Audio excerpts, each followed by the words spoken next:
সঞ্জে হাসি ঘাটে ডাকে তো নাউরি রে আসবে গে কিয়ে হেব তারি আসবে গে কিয়ে হেব তারি চলা মেঘ হাড়রে চন্দ্রমা উঠে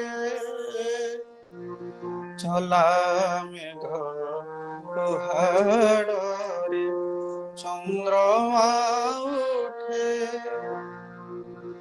কুলারে রজনী গন্ধা বাস চটে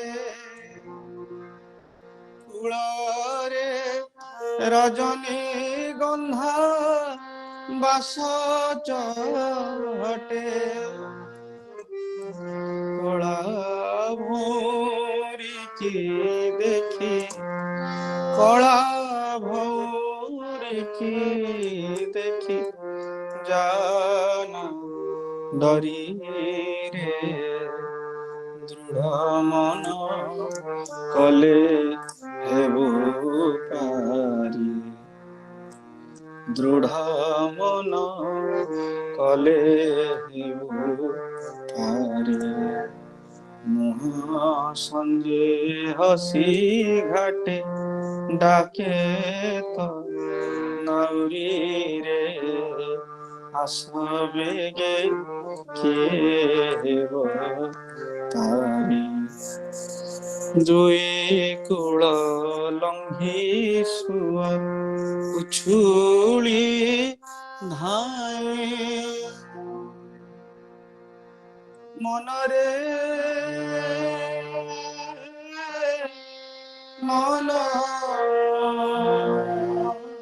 ରେ ଦୁଇ କୂଳ ଲଙ୍ଘି ସୁଅ ଉଛୁଳି ଧାଇଁ ଥଳ କୂଳ କେଉଁ ଦିଗେ ଆଖି ନ ପାଏ ଥଳ କୂଳ କେଉଁ ଦିଗେ ଆଖି ନ ପାଏ କାତ ମୋର ଅତି ଟାଣ କାତ ମୋର ଅତି ଟାଣ ଦେବି ଉତାରି ରେ ଧରି ମଙ୍ଗ କରି ଦେବି ତାରି ଧରି ମଙ୍ଗ କରି ଦେବି ତାରି সঞ্জে হসি ঘাটে ডাকে তো নাউরি রে আসবে গে কিয়ে হেব তারি যেতে লোক ভয় বিচার নাহি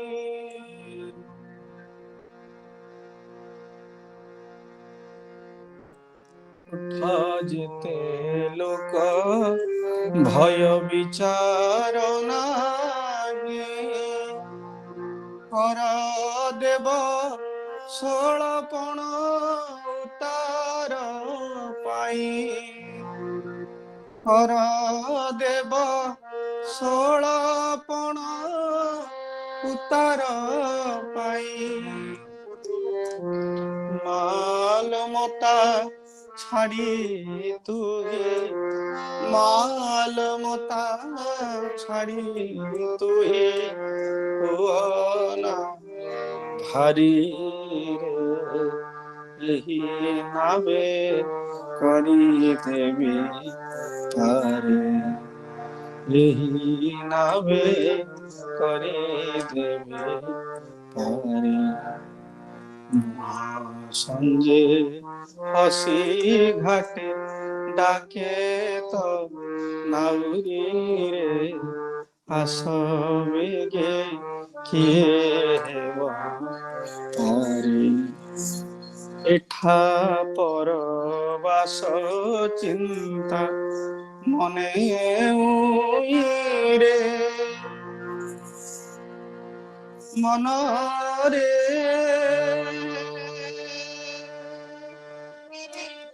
মন রে, এঠা পরবাস চিন্তা মনে উইরে, পহଞ୍ଚি ପାରିବନି କି ନିଜ ଭୂଇଁରେ, ପହଞ୍ଚି ପାରିବନି କି ନିଜ ଭୂଇଁରେ। ଏକ ଲକ୍ଷେ ସ୍ମର ଭବ ନଦୀର କାଣ୍ଡାରୀରେ, ଏକ ଲକ୍ଷେ ସ୍ମର ଭବ ନଦୀର କାଣ୍ଡାରୀରେ, ସେହି ନାମେ ହୋଇଯିବ ତାରି, ସେହି ନାମେ ହୋଇଯିବ ତାରି। মহাসঞ্জে হসি ঘাটে ডাকে তো নাউরি রে, আসবেগে কিয়ে হেব পারে, আসবেগে কিয়ে হেব পারে, আসবেগে কিয়ে হেব পারে।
থাপিছি দেবতা তুম অন্তর মন্দিরে, সে সিনা তুমরি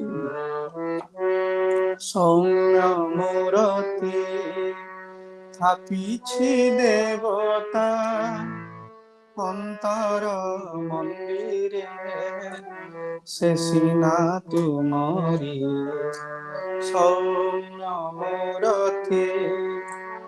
সঞ্জ সকাଳେ ସେହି ମୋ ସାଧନା, ସଞ୍ଜ ସକାଳେ ସେହି ମୋ ସାଧନା, ତୁମରି ବନ୍ଦନା ତୁମରି ଆରତି, ତୁମରି ବନ୍ଦନା ତୁମରି ଆରତି।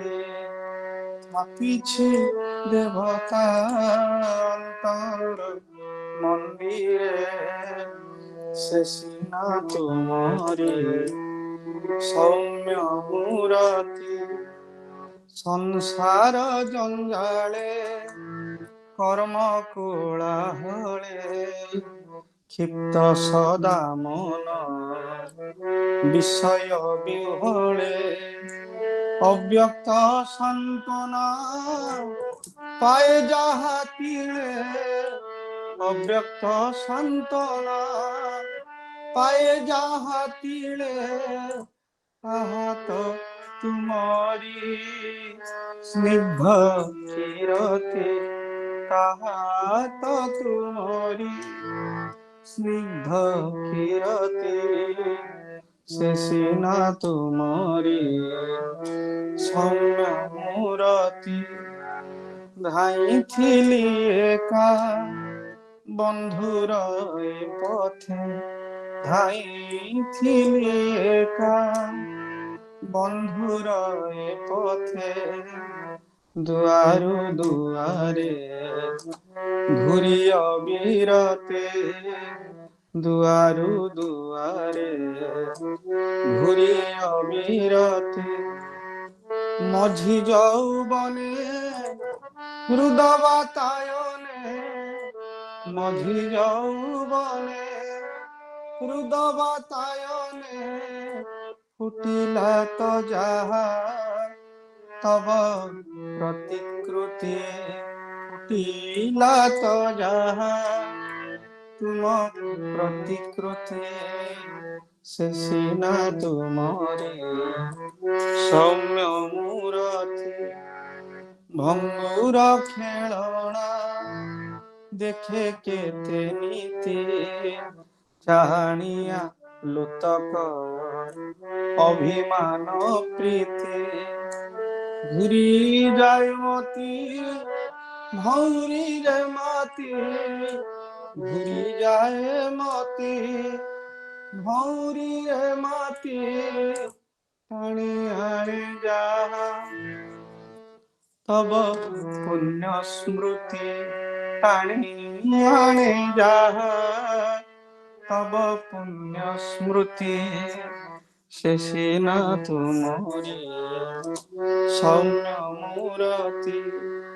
প্রলোভন জাগে মদির সঙ্গীতে, মধুবাত কিসে প্রাণ থরাসিতে, মধুবাত কিসে প্রাণ থরাসিতে।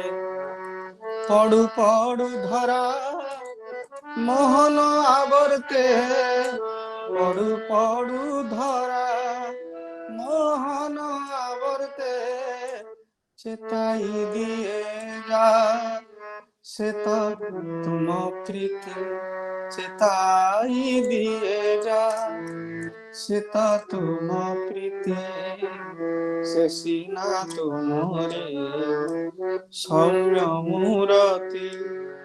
তুমরি সম্পদে পরা অধিকারী, তুমরি প্রসাদে আজি মু ভিখারি।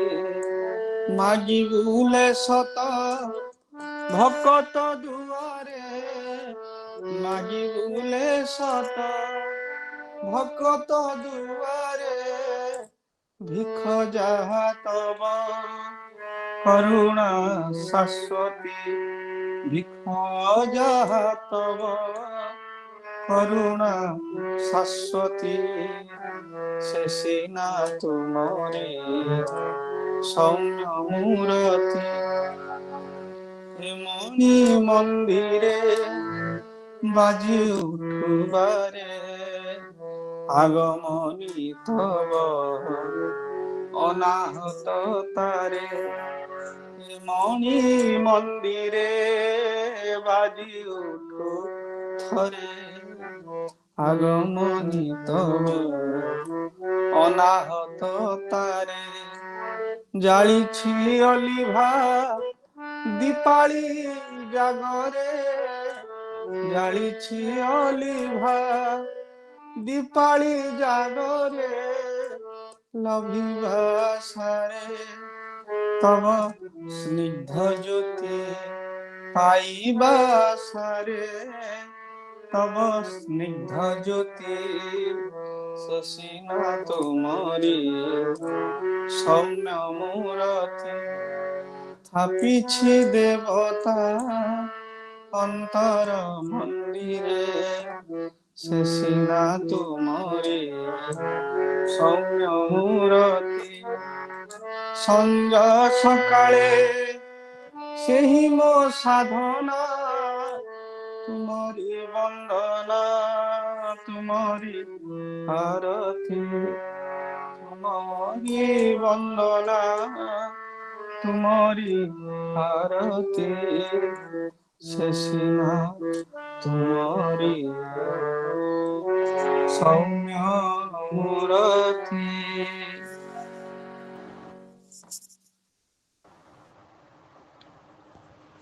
ଜୟଗୁରୁ। ଶ୍ରୀ ଶ୍ରୀ ଠାକୁରଙ୍କର ଉପଦେଶ। ସତ୍ୟ ଲାଭର ପଥ। ବଶ୍ଚ ଘୋର କଳିଯୁଗ ଶେଷ ହୋଇ ଆସୁଛି। କଳିର ନିର୍ମମ ତାଡ଼ନାରେ ସବୁ ଧ୍ୱଂସମୁଖୀ ଓ ନିମ୍ନଗାମୀ ହେବାକୁ ବସିଲାଣି। ପାପ ପ୍ରବଣତା ସ୍ୱଭାବରେ ପରିଣତ ହେଲାଣି। ପ୍ରାଣ କଣ୍ଠାଗ୍ରତ ଆଉ କ୍ଷଣକାଳର ପାରିପାର୍ଶ୍ୱିକ ବାତାବରଣ କଳୁଷିତ। ଲୋକମାନଙ୍କର ମନ ଚଞ୍ଚଳ ଥିବାରୁ ସେମାନେ ଯମ ନିୟମ ଆଦି ପାଳନରେ ଅକ୍ଷମ ହେଲେଣି। ଥରେ ଅତୀତ ଯୁଗ ଆଡ଼କୁ ଦୃଷ୍ଟି ପକାଅ, ଦେଖିବ ମୁନି ଋଷିମାନେ ଅନାହାର ଅନିଦ୍ରାରେ ଶତ ଶତ ବର୍ଷ ବ୍ୟାପୀ ତପସ୍ୟା କରିବା ବେଳେ ସେମାନଙ୍କ ଦେହରେ ଉଇ ହୁଙ୍କା ହୋଇଯାଉଥିଲା। ଆଧ୍ୟାତ୍ମ ବିଦ୍ୟାର ଉଚ୍ଚ ଶିଖରକୁ ଉଠିଥିଲେ ମଧ୍ୟ ସର୍ବଦା ଦିନାତି ଦିନ ଭାବରେ ସେମାନେ କାଳଯାପନ କରୁଥିଲେ। ସାଧୁ ଓ ଗୃହସ୍ଥମାନେ ହରିହରଙ୍କ ପରି ସମପ୍ରାଣ ଥିଲେ। ଋଷି ଆଶ୍ରମ ଓ ଗୃହସ୍ଥ ଆଶ୍ରମ ଭିତରେ କିଛି ବ୍ୟବଧାନ ନଥିଲା। ଏହିପରି ସୁବର୍ଣ୍ଣ ଯୁଗରେ ସାଧନାର ଶେଷ ସୀମାକୁ ଯାଇ ମଧ୍ୟ କେହି ସତ୍ୟ ଲାଭ କଲେ, କେହି ବା ପାରିଲେ ନାହିଁ। ଏହି ସବୁ ସ୍ମରଣ କଲେ ବର୍ତ୍ତମାନ ଯୁଗରେ କୌଣସି ମନ୍ତ୍ରଦ୍ରଷ୍ଟା ଋଷି କଳିକାଳରେ ତପସ୍ୟାକୁ ସତ୍ୟ ଲାଭର ଏକମାତ୍ର ପଥ ବୋଲି କହିପାରିବେ କି?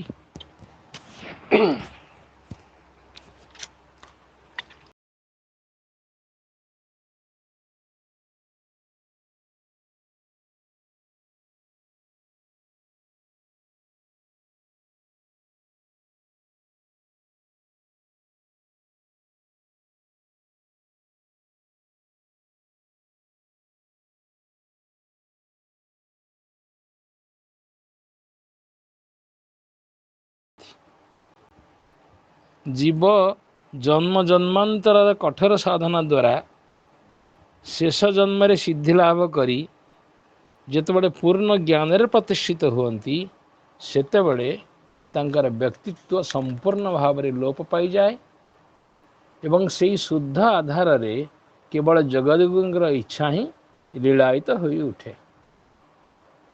ଯେଉଁ ଦେହରେ ଜଗଦ୍ଗୁରୁଙ୍କର ଇଚ୍ଛା ଲୀଳାୟିତ ହୋଇ ଉଠେ, ସେହି ଦେହୀଙ୍କୁ ସଦ୍ଗୁରୁ କୁହାଯାଏ।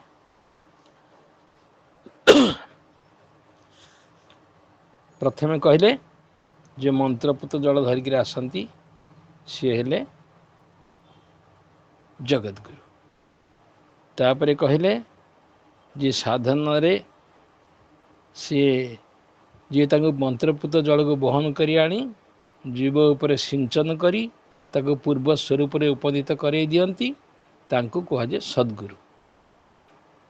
ତାପରେ ଜୀବ ଜନ୍ମ ଜନ୍ମାନ୍ତର କଠୋର ସାଧନ କରି ଯେତେବେଳେ ତାଙ୍କର ବ୍ୟକ୍ତିତ୍ୱ ସମ୍ପୂର୍ଣ୍ଣ ଭାବରେ ଲୋପ ପାଇଯାଏ, ସେହି ଶୁଦ୍ଧ ଆଧାରରେ କେବଳ ଜଗଦ୍ଗୁରୁଙ୍କର ଇଚ୍ଛା ଲୀଳାୟିତ ହୋଇ ଉଠେ। ଆଉ ଯେଉଁ ଦେହରେ ଜଗଦ୍ଗୁରୁଙ୍କର ଇଚ୍ଛା ଲୀଳାୟିତ ହୋଇ ଉଠେ, ସେହି ଦେହୀଙ୍କୁ ସଦ୍ଗୁରୁ କୁହାଯାଏ। ତେଣୁ ସଦ୍ଗୁରୁଙ୍କ ଦ୍ୱାରା ଜୀବର ପ୍ରକୃତ କଲ୍ୟାଣ ସାଧିତ ହୋଇଥାଏ। ସଦ୍ଗୁରୁଙ୍କର ଚିତ୍ତ ମାନବ ଦୁଃଖରେ ସର୍ବଦା ବ୍ୟାକୁଳିତ। ସେ କରୁଣାର ଘନ ବିଗ୍ରହ। ସଦ୍ଗୁରୁ ସମସ୍ତଙ୍କୁ ସମଭାବରେ କୃପା ବିତରଣ କରନ୍ତି ଏବଂ ତାଙ୍କ ଜ୍ଞାନ ବିତରଣ କରି ଜୀବ ଉଦ୍ଧାର କରନ୍ତି। ସାଧକ ଶିଷ୍ୟ ତାଙ୍କ ସଙ୍ଗ ସୁଖ ଲାଭ କରି ତାଙ୍କ ସହିତ ମିଶି ତାଙ୍କ ଶକ୍ତି ଧାରଣ କରିବା ପାଇଁ ସକ୍ଷମ ହୋଇଥାନ୍ତି। ତେଣୁ ମନୁଷ୍ୟର ଅତି ଆପଣାର ଜନ ସେହି ସଦ୍ଗୁରୁଙ୍କୁ ଯିଏ ନିଜର ବୋଲି ଜାଣି ତାଙ୍କର ଶରଣ ଗ୍ରହଣ କରନ୍ତି, ସେହି ସଦ୍ଗୁରୁ ତାଙ୍କୁ ଉଦ୍ଧାର କରିଥାନ୍ତି।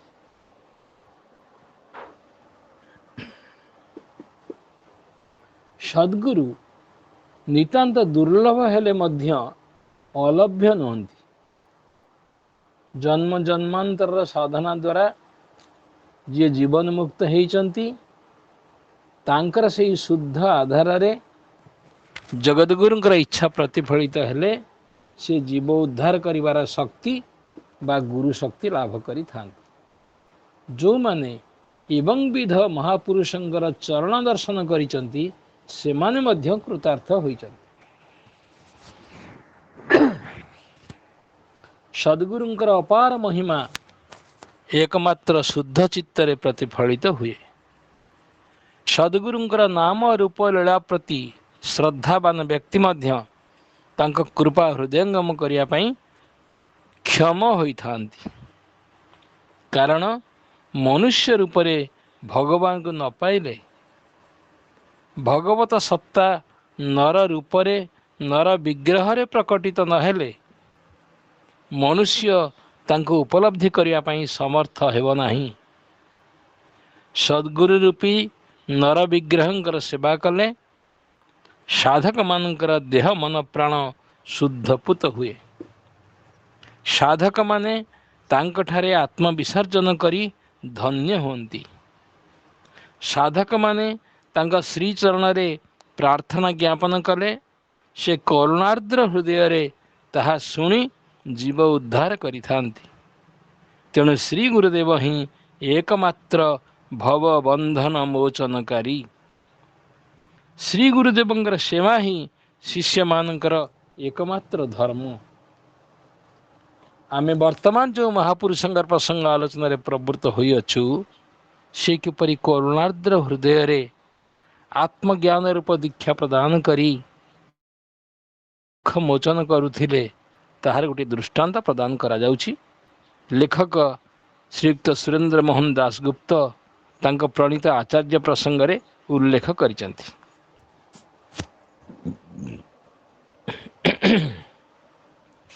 ଏହା 1318 ସାଲର ଅର୍ଥାତ୍ 1911 ମସିହାର କଥା। ସେତେବେଳେ ଶ୍ରୀ ଶ୍ରୀ ଠାକୁର ଢାକାରେ ଅବସ୍ଥାନ କରୁଥାନ୍ତି। ମୁଁ ଶ୍ରୀ ଶ୍ରୀ ଠାକୁରଙ୍କ ପ୍ରତୀକ୍ଷାରେ ପ୍ରାୟ 1 ଘଣ୍ଟା ବସିବା ପରେ ଦିବା 11 ଘଣ୍ଟା ସମୟରେ ଜଣେ ବ୍ରହ୍ମଚାରୀ ଆସି ମୋତେ କହିଲେ, ଆସନ୍ତୁ, ଆପଣଙ୍କୁ ଠାକୁର ଡାକୁଛନ୍ତି। ଠାକୁରଙ୍କ ପ୍ରତୀକ୍ଷାରେ ପ୍ରାୟ 1 ଘଣ୍ଟା ବସିବା ପରେ କିଏ ସୁରେନ୍ଦ୍ର ମୋହନ ଦାସଗୁପ୍ତ ତାଙ୍କ ନିଜ କଥା କହୁଛନ୍ତି। ମୁଁ ଆନନ୍ଦରେ ଆତ୍ମହରା ହୋଇ ବ୍ରହ୍ମଚାରୀଙ୍କର ଅନୁଗମନ କଲି। ମୁଁ ଦେଖିଲି ଶ୍ରୀ ଶ୍ରୀ ଠାକୁର ଯେଉଁ ସ୍ଥାନରେ ଅବସ୍ଥାନ କରୁଛନ୍ତି, ସେ ସ୍ଥାନଟି ଧୂପ ଗନ୍ଧରେ ଆମୋଦିତ ହୋଇ ଉଠିଛି। ମୁଁ ତାଙ୍କୁ ଦର୍ଶନ ଓ ପ୍ରଣାମ କରି ଉଠିବା ପରେ ଦେଖିଲି କି ସୁନ୍ଦର ମନୋହର କରୁଣା ଘନ ମୂର୍ତ୍ତି। ସ୍ଥିର ଧୀର ପ୍ରଶାନ୍ତ ନୟନ, ପ୍ରେମ ବିଗଳିତ ଅତୁଳନୀୟ ଦେବମୂର୍ତ୍ତି। କି ସୁନ୍ଦର ନୟନ ମନମୁଗ୍ଧକର ରୂପ, କି ସୁନ୍ଦର ବଙ୍କିମ କରୁଣାବଳା ଚାହାଣୀ। ମୁଁ ତଦ୍ଗତ ହୋଇ ତାଙ୍କ ଚରଣରେ ପ୍ରଣିପାତ କଲି ଏବଂ ଭୟର ସହିତ ଚରଣ ଧୂଳି ମସ୍ତକରେ ଧାରଣ କରି ତାଙ୍କ ନିର୍ଦ୍ଦେଶ ମତେ ଉପବେଶନ ପୂର୍ବକ ତାଙ୍କ ମୂର୍ତ୍ତି ପ୍ରତି ଅନିମେଷ ନୟନରେ ନିରୀକ୍ଷଣ କରିବାକୁ ଲାଗିଲି। ସେହି ଅବସ୍ଥା କଥା ବର୍ଣ୍ଣନା କରି ପୁଣି ସେ ଲେଖିଛନ୍ତି, ମୁଁ ତାଙ୍କୁ ଦେଖି ଯେପରି ଆନନ୍ଦରେ ଆତ୍ମହରା ହୋଇଗଲି, ସିଏ ମଧ୍ୟ ମୋତେ ପ୍ରଥମେ ଦେଖି ଆନନ୍ଦରେ ଆତ୍ମହରା ହୋଇ ପଡ଼ିଲେ, ଯେପରି ସେ କେତେ ଦିନର ଜଣେ ପରିଚିତ ବ୍ୟକ୍ତିକୁ ଆଜି ସମ୍ମୁଖରେ ପାଇଛନ୍ତି। ମହାନନ୍ଦରେ କେତେ କଥା କହିଲେ। ଗୁରୁ କିଏ, ଗୁରୁଙ୍କର ଆବଶ୍ୟକତା କ'ଣ, ଦୀକ୍ଷା କ'ଣ, ତାହାରି ଆବଶ୍ୟକତା ବିଷୟରେ ପ୍ରଶ୍ନ କରି ନିଜେ ତାହାର ଉତ୍ତର ପ୍ରଦାନ କରିବାକୁ ଲାଗିଲେ। ମୁଁ ମନ୍ତ୍ରମୁଗ୍ଧ ପରି ତାଙ୍କ ଶ୍ରୀମୁଖ ନିଃସୃତ ବେଦଧ୍ୱନି ଶ୍ରବଣ କରି परमानंद लाभ कले। सी एपरी तन्मय है उपदेश दबारे लगिले जे स्नानाहार बेल अतिक्रांत पड़गले तांकर भावभंग है नहीं। परे मु प्रणाम करी उठिली। श्री श्री ठाकुर वर्तमान मध्य स्थूल सूक्ष्म और कारण भाव रे नित्य वर्तमान, नित्य शुद्ध चित्तरे तांक रूप स्वतः प्रकाशित हुए एवं तांक चरित्र अनुध्यान कले तांकर स्वरूप अंतर रे फुटी उठे। जेतेबेले साधकंक मनरे तांक चिंता व्यतीत अन्य कौनसी चिंता उदित हेब नाही, सेतेबेले जानिब जे साधक भक्त तांक वांछित भगवान को लाभ करिसंती। भक्ति सूत्रकार भगवत प्राप्ति सूत्र लिखिचंती, तत्प्राप्य तद्देवावलोकयति तदेव शृणोति तद्देव भावयति तदेव चिंतयति। यह ही भगवत प्राप्तिर लक्षण। जो माने श्री श्री ठाकुर को गुरु और इष्ट भाव रे पाइबा को इच्छा करती, से माने जेतेबेले तांको व्यतीत अन्य मूर्ति को चिंता करिया पई सुखबोध करिवे नहीं और अन्य कथा शुणा को जेतेबेले सेमानकर इच्छा जागिब नहीं एवं जाग्रत स्वप्न और सुसुप्ति रे तांकरी सिद्ध नाम जयगुरु स्फुरित हब, सेतेबेले जानिब जे सेमानकर प्रकृत सद्गुरु लाभ होइछि। यहाकू एक तत्वर अभ्यास कहा जाए। श्री गुरुदेव ही परम तत्व। शयन रे स्वपन रे निद्रा और जागरण रे सर्वावस्था रे गोटे चिंतार अनुप्राणित हो रही पारिले जानिब तुमर अभीष्ट सिद्ध होइछि। जे जीवनर चरम और परम लक्ष्य तांक व्यतीत अन्य किछि अंतरर मानस पटरे चित्रित हेले जानिब अंतर रे व्यभिचारी भाव रे उदय होइछि। व्यभिचारी भाव दूर न हेले इष्ट दर्शन केबे हेले संभव हेब ना। दृश्य जगत रे सबु स्थान रे भगवत दर्शन ही अंतर शुद्धिर निदर्शन। सर्वत्र इष्टमूर्ति बा इष्ट नामर स्फुरण ही प्रकृत सिद्धावस्था। शुद्ध निर्मल चित्तरे जे कौनसी विषयर ध्यान कले चित्त तदाकार कारित हो जाए। जीवन मुक्त महापुरुषंकर ध्यान तांक विग्रह सेवा एवं भक्त मानक सहित तांकर वाणी और लीला प्रसंग आलोचना रे चित्त तदाकार कारित होई तांक शक्ति अलक्ष्य शिष्य भक्त मानक भितर संक्रमित होता है। तेणु श्री श्री ठाकुरंकर प्रसंग आलोचना करी तांक सेवा द्वारा आमे दिने निश्चय तांको लाभ करि पारिबा, यही धारणा दृढ़ भाव रे हृदय रे पोषण करी तांकर पूत लीला प्रसंग आलोचना रे प्रवृत्त हवा। जयगिरी गोटे प्रार्थना कर।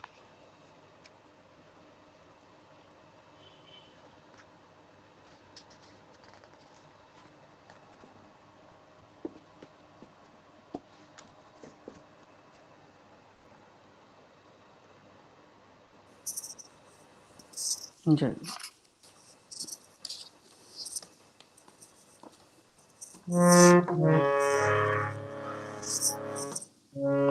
सच्चिदानंद विग्रह हे मंगल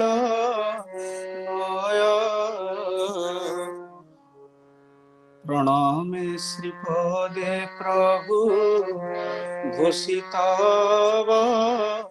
जय जय गुरु सनातन भव भय विनाशन करुणा निधान भवग्राही प्रभु तव भजन पूजन एक मने করে অবিরত যোগী জন, এক মনে করে অবিরত যোগী জন, চিরন্তন প্রেম ঘন, চিরানুগত জন হৃদয় চন্দন,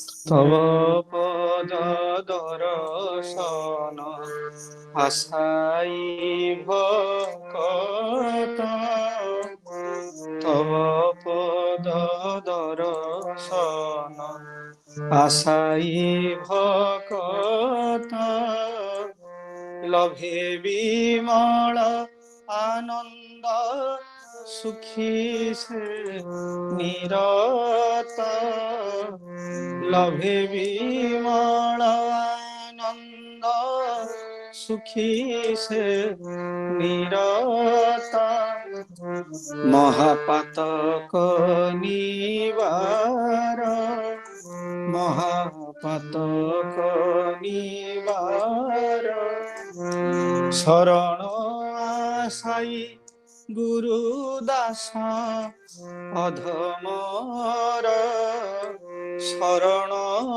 আশাই গুরু দাস অধমর,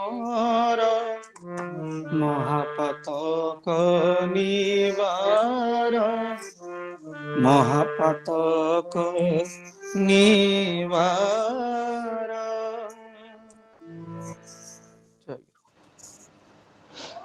ଏବେ ତାଙ୍କର ପ୍ରସଙ୍ଗ ଟିକେ ପଢ଼ିବା। ଶ୍ରୀ ଗୁରୁଦେବଙ୍କର ଠାକୁରଙ୍କର ଗୁରୁଦେବଙ୍କୁ ପ୍ରାଣର ଯଥାର୍ଥ ନିବେଦନ ଜ୍ଞାପନ ପ୍ରସଙ୍ଗ କହୁଛନ୍ତି। ଶ୍ରୀ ଗୁରୁଦେବଙ୍କର ଆଶ୍ୱାସ ବାଣୀରେ ପରିବ୍ରାଜକ ଉତ୍ସାହିତ କହିଲେ, ଗୁରୁଦେବ, ଜ୍ଞାନୀମାନଙ୍କ ନିକଟରେ ବ୍ରହ୍ମ ସତ୍ୟ, ଜଗତ ମିଥ୍ୟା। ମାୟା ପ୍ରପଞ୍ଚ ପରିହାର କରି ମୂଳ ତତ୍ତ୍ୱ ଅବଗତ ହେଲେ ତାଙ୍କ ପ୍ରାପ୍ତି ସମ୍ପନ୍ନ ହେଲା ବୋଲି ମୁଁ ମନେ କରିପାରୁନାହିଁ। ପ୍ରକୃତି ତତ୍ତ୍ୱ ବା ଆତ୍ମତତ୍ତ୍ୱ ବା ଆତ୍ମତତ୍ତ୍ୱକୁ ବାଦ ଦେଇ ବିଶ୍ୱ ତତ୍ତ୍ୱ କିମ୍ବା ବିଶ୍ୱ ତତ୍ତ୍ୱକୁ ବାଦ ଦେଇ କେବଳ ଆତ୍ମତତ୍ତ୍ୱ ଅଧିଗତ ହେଲେ ତାହା ପୂର୍ଣ୍ଣ ପ୍ରାପ୍ତି ବୋଲି ମୋର ଧାରଣା ହେଉନାହିଁ। ଆତ୍ମତତ୍ତ୍ୱ ସମ୍ୟକ୍ ଅଧିଗତ ନ ହେଲେ କେବେ ହେଲେ ବ୍ରହ୍ମତତ୍ତ୍ୱ ଅବଧାରଣା କରିହେବ ନାହିଁ। କେବଳ ଶୁଦ୍ଧ ଚୈତନ୍ୟ ସତ୍ତାଙ୍କ ସହିତ ଜୀବ ବ୍ରହ୍ମ ଏକ, କେବଳ ସେଇ ଦିଗରୁ ବିଚାର କରି ସଚ୍ଚିତ ଆନନ୍ଦମୟଙ୍କର ବିରାଟ ବିଭୂତି ଏହି ବିଶ୍ୱ ପ୍ରପଞ୍ଚ ମହାଶକ୍ତିର ଅନନ୍ତ ଐଶ୍ୱର୍ଯ୍ୟ କିଛି ହେଲେ ଜଣାଯିବ ନାହିଁ।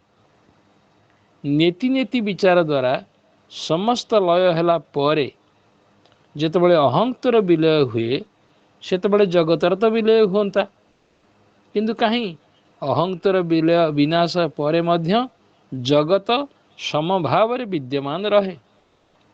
ଏହି ଅନନ୍ତ କୋଟି ବ୍ରହ୍ମାଣ୍ଡ କିଭଳି ପ୍ରତି ଜୀବର ଅନ୍ତରରେ କ୍ରିୟାଶୀଳ, ଏଇ ପିଣ୍ଡ ତତ୍ତ୍ୱ କ'ଣ ଜାଣିବାର ବସ୍ତୁ ନୁହଁ?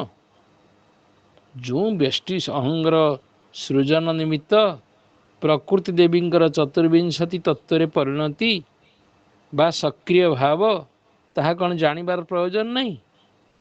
ସମସ୍ତ ତତ୍ତ୍ୱକୁ ମାୟା ବା ନେତି ନେତି କହି ଅବଶେଷରେ ମୁଁ ସେହି ଚୈତନ୍ୟ ସତ୍ତା, ଏହା ଜାଣିବାକୁ ତତ୍ତ୍ୱଜ୍ଞାନ କୁହାଯାଏ ସତ୍ୟ। ତେବେ ଏହା କ'ଣ ପୂର୍ଣ୍ଣ ଜ୍ଞାନ? ସମାଧି ଅଭ୍ୟାସ ସମୟରେ ଏଭଳି ଜ୍ଞାନ ନିଶ୍ଚୟ ଆବଶ୍ୟକ। ସମାଧିରୁ ଉଠିବା ପରେ ସାଧକମାନେ ଜଗତକୁ କିଭଳି ଦୃଷ୍ଟିରେ ଦେଖିବା ଆବଶ୍ୟକ। ଶିଷ୍ୟ ନିଗମାନନ୍ଦ ବିନୀତ ଭାବରେ ଗୁରୁଦେବଙ୍କୁ ପୁଣି ପରିପ୍ରଶ୍ନ କଲେ, ଯେଉଁ ଅବସ୍ଥାକୁ ନିର୍ବିକଳ୍ପ ଅବସ୍ଥା ବୋଲି କୁହାଯାଉଛି, ସେ ଜଗତକୁ କିଭଳି ଦୃଷ୍ଟିରେ ଦେଖିବେ? ସତ୍ୟ ଦୃଷ୍ଟିରେ ନା ମାୟା ଅବସ୍ଥାରେ ସାଧକ ଦୃଷ୍ଟିରେ? ଗୁରୁ ସଚ୍ଚିଦାନନ୍ଦ ଉତ୍ତର କଲେ, ସେତେବେଳେ ସାଧକଙ୍କର ସମ୍ମୁଖରେ ଜଗତ ଲୟ ହୋଇଯାଏ, ରହେ କେବଳ ଏକ ରସ ପ୍ରତ୍ୟୟ। ଉତ୍ତରରେ ଶିଷ୍ୟ ନିଗମାନନ୍ଦ କହିଲେ, ଯଦି ତା ହେବ ତେବେ ସେ ଅବସ୍ଥାକୁ ପୂର୍ଣ୍ଣ ଜ୍ଞାନ କୁହାଯିବ କିପରି? ଅହଂତର ନିର୍ବାଣରେ ଯଦି ଜଗତର ଲୟ ହୁଅନ୍ତା, ତେବେ ଆପଣଙ୍କ ବର୍ଣ୍ଣିତ ନିର୍ବିକଳ୍ପ ସମାଧିକୁ ସତ୍ୟ ଦର୍ଶନ କୁହାଯାଆନ୍ତା।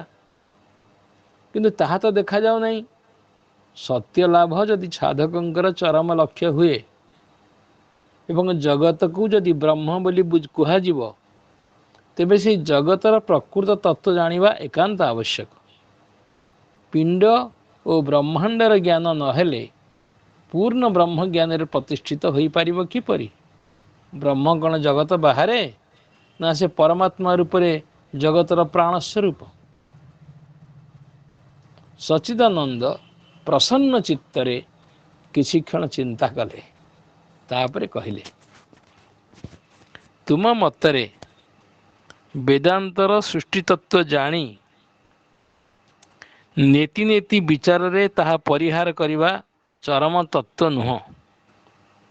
ଜଗତ ଯେ ପ୍ରକୃତ ଆତ୍ମାର ସମ୍ପ୍ରସାରଣ, ତାହା ଉପଲବ୍ଧି କରିବା ଅଥବା ଅଖଣ୍ଡ ମଣ୍ଡଳାକାର ବ୍ରହ୍ମଜ୍ୟୋତି ହିଁ ବିନ୍ଦୁ ଘନ ରୂପରେ ଆତ୍ମସ୍ୱରୂପରେ ସଂଘତ ହୋଇଛନ୍ତି, ସମାଧି ଯୋଗରେ ଏହି ଦର୍ଶନ ହିଁ କ'ଣ ପୂର୍ଣ୍ଣ ଜ୍ଞାନ ନୁହଁ? ପରିବ୍ରାଜକ ଆଗ୍ରହର ସହିତ କହିଲେ, ହଁ ହଁ, ଏହା ହିଁ ମୋର ଅଭିମତ। ତାଙ୍କ ପ୍ରଶ୍ନକୁ ସେ କ୍ଲିୟର କଲେ। ଶିଷ୍ୟ ନିଗମାନନ୍ଦଙ୍କର ଉତ୍ତର ଶୁଣି ଗୁରୁ କିଛି କ୍ଷଣ ଭାବିଲା ପରେ ଉତ୍ତର ଦେଲେ, ବତ୍ସ, ତୋର ଅଭିପ୍ରାୟ ବୁଝିଲି। ବେଦମାତା ଅନନ୍ତ ଜ୍ଞାନର ପ୍ରସୂତି। ତୋର ଏହି ଦୃଷ୍ଟି ମଧ୍ୟ ଶାସ୍ତ୍ରସମ୍ମତ। ଉପନିଷଦରେ ଏହି ତତ୍ତ୍ୱର ବର୍ଣ୍ଣନା ଅଛି।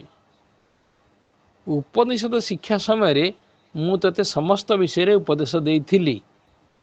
ସାଂଖ୍ୟଧାରା ବିଶୁଦ୍ଧ ଜ୍ଞାନ ପଥ, ତାର ସାଧନ କେବଳ ବିଚାର ସାପେକ୍ଷ। କିନ୍ତୁ ଯୋଗ ପଥ କାୟ ମନ ପ୍ରାଣ ସାଧ୍ୟ। କଠୋପନିଷଦ ଏବଂ ଶ୍ୱେତାଶ୍ୱେତ ଉପନିଷଦରେ ତାର ଇଙ୍ଗିତ ଅଛି।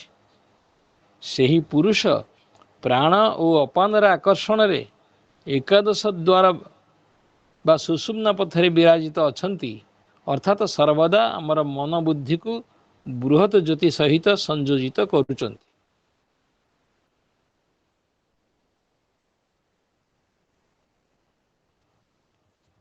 ନାଡି ବିଜ୍ଞାନ ବିଷୟ ମଧ୍ୟ କଠୋପନିଷଦରେ ଅଛି। ଶ୍ୱେତାଶ୍ୱେତ ଉପନିଷଦରେ ବିସ୍ତାରିତ ଭାବରେ ଯୋଗ ବିଦ୍ୟା କଥା ଉଲ୍ଲେଖ ଅଛି। ତେଣୁ ଏହି ଧାରା ଅତି ପ୍ରାଚୀନ। କଠୋପନିଷଦର ଗୁହାଂ ପ୍ରବିଶ୍ୟ ତିଷ୍ଠନ୍ତି ଯେ ଭୂତେର୍ ଭି ବା ପଶ୍ୟତି, ବୈବସ୍ୱତଙ୍କର ଏହି ଉକ୍ତିରେ ତୁମର ଜ୍ଞାତବ୍ୟ ତତ୍ତ୍ୱର ଇଙ୍ଗିତ ଅଛି। ସିଏ ପ୍ରତ୍ୟଗାତ୍ମା, ସେ ହିଁ ବିଶ୍ୱାତ୍ମା ରୂପରେ ସର୍ବତ୍ର ବିରାଜିତ। ଦେବତାମୟୀ ଅଦିତି ମହାପ୍ରାଣ ରୂପରେ ସେହି ପରମ ପୁରୁଷଙ୍କୁ ପ୍ରତିଭୂତରେ ଫୁଟାଇଛନ୍ତି। ତାଙ୍କୁ ମଧ୍ୟ ଜାଣିବାକୁ ପଡ଼େ। ସେ କଥା ମୁଁ କେବେ ଅସ୍ୱୀକାର କରୁନାହିଁ। ତେବେ ତାର ସମାଧାନ ପନ୍ଥା ଭିନ୍ନ। ତୁ ପାତଞ୍ଜଳ ଯୋଗଶାସ୍ତ୍ର ବର୍ଣ୍ଣିତ ଅସମ୍ପ୍ରଜ୍ଞାତ ଯୋଗ ଅଭ୍ୟାସ କର। ତୁ ଯାହା ଜାଣିବାକୁ ଇଚ୍ଛା କରୁଛୁ ତାହା ନିଶ୍ଚୟ ଜାଣିପାରିବୁ। ତେଣୁ ତୋ ପ୍ରଶ୍ନକୁ ମୁଁ ଅନୁମୋଦନ କରୁଛି। ସୁତରାଂ ତୋ ପକ୍ଷରେ ଯୋଗ ପଥ ହିଁ ପ୍ରଶସ୍ତ। କାରଣ ପ୍ରଥମେ ଜ୍ଞାନ ପଥରେ ଗତି କଲେ ବହୁଦିନ ସାଧନ ଭଜନ କରିବାକୁ ହେବ। ହୁଏତ ଏ ଜୀବନରେ ସିଦ୍ଧି ଲାଭ ଘଟି ନପାରେ। ଆହୁରି ଦେଖେ, ତୋ ସଂସ୍କାର ଯଦି କେବଳ ଜ୍ଞାନୀର ସଂସ୍କାର ହେଇଥାନ୍ତା, ତେବେ କିଛି କଥା ନଥିଲା। ମୁଁ ତୋତେ ସେଇ ପଥରେ ଯିବାକୁ ନିର୍ଦ୍ଦେଶ ଦେଇଥାନ୍ତି। କିନ୍ତୁ ତୋ ସଂସ୍କାରଟା ଯୋଗୀଜନୋଚିତ। ତୋ ପକ୍ଷରେ ପ୍ରକୃତି ତତ୍ତ୍ୱ ଓ ଆତ୍ମତତ୍ତ୍ୱ ଜାଣିବା ପରେ ପୁରୁଷ ତତ୍ତ୍ୱ ଜାଣିବା ସହଜ ହେବ। ସେହି ସାଧନ ଫଳରେ ତୋର ଯେଉଁ ଦର୍ଶନ ବା ଅନୁଭବ ହେବ, ତାହା ହିଁ ପୂर्ण ଜ୍ଞାନ। ତେବେ ଯୋଗ କହିଲେ ପୃଥକ୍ କୌଣସି ସାଧନକୁ ବୁଝାଏ ନାହିଁ। ଭଗବତ ଉଦ୍ଦେଶ୍ୟରେ ଯେକୌଣସି କର୍ମକୁ ଯୋଗ କୁହାଯାଏ। ଗୀତା ପାଠ ସମୟରେ ତ ଜାଣିଛୁ, ଭଗବାନ ଜ୍ଞାନକୁ ମଧ୍ୟ ଯୋଗ ଆଖ୍ୟା ପ୍ରଦାନ କରିଛନ୍ତି। ବ୍ରହ୍ମ ବିଚାର ଫଳରେ ତୁ ଯେଉଁ ସିଦ୍ଧାନ୍ତରେ ଉପନୀତ ହୋଇଛୁ, ଏଥର ଯେକୌଣସି ସୁଖସାଧ୍ୟ କ୍ରିୟାଯୋଗ ସହାୟତାରେ ସେହି ତତ୍ତ୍ୱକୁ ଉପଲବ୍ଧି କରିବାକୁ ହେବ। ଏହାକୁ ଅପରୋକ୍ଷ ଅନୁଭୂତି କୁହାଯାଏ। ଉପନିଷଦ ସମ୍ମତ ଯେଉଁ ଜ୍ଞାନ ତୁ ଉପଲବ୍ଧି କରିଛୁ, ଯୌଗିକ ପ୍ରତିକ୍ରିୟାରେ ସୂକ୍ଷ୍ମ ଦୃଷ୍ଟିରେ ସେହି ତତ୍ତ୍ୱକୁ ତୁ ସହଜରେ ଉପଲବ୍ଧି କରିପାରିବୁ। ଏ ପ୍ରସଙ୍ଗ ବେଶୀ ଅଛି, ଆମେ ଆସନ୍ତା ଥର ଭଲକିରି ଆଉ ଟିକେ ପଢ଼ିବା। ବର୍ତ୍ତମାନ ସ୍ମରଣିକା ହଁ, ବର୍ତ୍ତମାନ ସ୍ମରଣିକା ପାଠ କରିବା।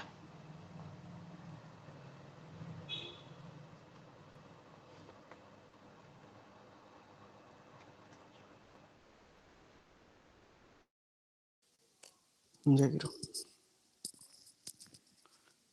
ପୂର୍ବ ଅଧିବେଶନ ମାନଙ୍କରେ ସ୍ମରଣିକାର ତୃତୀୟ ଭାଗରୁ ଆମେ ପାଠ କରି ଆସୁଥିଲେ। ଆଜି ତାର ଦ୍ୱିତୀୟ ଭାଗ, ଉତ୍କଳାଶିଷ ଠାକୁର ଭାଇ ଦୁର୍ଗାଚରଣ ଦ୍ୱିତୀୟ ଉଚ୍ଛ୍ୱାସ, ଦ୍ୱିତୀୟ ଭାଗର ଆମର ଯେଉଁମାନେ ସଙ୍ଗୀତ ସେବାରେ ଅଛନ୍ତି, ଆଉ ଯେଉଁମାନେ ସମସ୍ତେ ଠାକୁରଙ୍କର ସଙ୍ଗୀତ ପ୍ରତି ଯେଉଁମାନଙ୍କର ଅତ୍ୟଧିକ ଆଗ୍ରହ ଅଛି, ସେମାନଙ୍କ ପାଇଁ ବିଶେଷ ପ୍ରଣିଧାନ ଯୋଗ୍ୟ ବିଷୟ। এই ଆର୍ଟିକିଲଟାର ଲେଖକ ହେଲେ କବିଚନ୍ଦ୍ର କାଳିଚରଣ ପଟ୍ଟନାୟକ। ତାଙ୍କୁ ସାରସ୍ୱତ ଜଗତରେ ଆମେ ସମସ୍ତେ ଗୁରୁଦାସ ଭାଇ ବୋଲି ଜାଣୁ। ଆମର ଆଜି ବି ଯେଉଁ ପ୍ରାର୍ଥନା ଦୁଇ ତିନିଟା ଗଲା ହେଇଛି, ସେଇ ସବୁ ଗୀତ ବି ତାଙ୍କ ଲେଖା। ଶେଷରେ ତାଙ୍କର ଭଣିତା ସେ ଦେଇଛନ୍ତି। ତେଣୁ ସେ କେମିତି ଠାକୁରଙ୍କ ପ୍ରାର୍ଥନା ଲେଖିଲେ, ତାର ଇତିବୃତ୍ତି ଦୁଇଟା ଆର୍ଟିକିଲରେ ଅଛି। ଗୋଟେ ପ୍ରଥମ ଭାଗରେ ଚୈତନ୍ୟ ଭାଇଙ୍କ ଦ୍ୱାରା ଏଇ ସେବାଟା ହେଇଥିଲା ପ୍ରଥମେ, ତାଙ୍କ ଆର୍ଟିକିଲରେ ଅଛି। ଏଇଟା ଯୋଉଟା ଆମେ ପଢୁଛେ, ଏଇଟା ନିଜେ କବିଚନ୍ଦ୍ର କାଳିଚରଣଙ୍କର ଲେଖା। ଏହା ତାଙ୍କର ଜୀବଦଶା କାଳରେ ଆସିପାରି ନଥିଲା, କାରଣ ସେ ପରିଚାଳ ମହୋଦୟଙ୍କର ଏଇ ସ୍ଥୂଳ ଦେହ ରକ୍ଷା ପୂର୍ବରୁ ସେ ଦେହ ରକ୍ଷା କରିଥିଲେ। ତେଣୁ ପରେ ତାଙ୍କର ଗୋଟେ ପ୍ରସିଦ୍ଧ ଆତ୍ମଜୀବନୀ ଗ୍ରନ୍ଥ ଅଛି, କୁମ୍ଭାର ଚକ। ଏ କୁମ୍ଭାର ଚକ ଗ୍ରନ୍ଥରୁ ଏଇଟାକୁ ସଂଗ୍ରହ କରାଯାଇଛି। କବିଚନ୍ଦ୍ର ଭାଇ କହୁଛନ୍ତି, ନାଟକ, ନାଟିକା, ଗଳ୍ପ, ଉପନ୍ୟାସ, ନୃତ୍ୟ ନାଟିକା, ପାଲା, ଦାସକାଠିଆ ପ୍ରଭୃତି ନାନା ପ୍ରକାର ଲେଖା ଓ ବିଭିନ୍ନ ରସର ବହୁ ସଙ୍ଗୀତ ଲେଖିଛି ମୁଁ।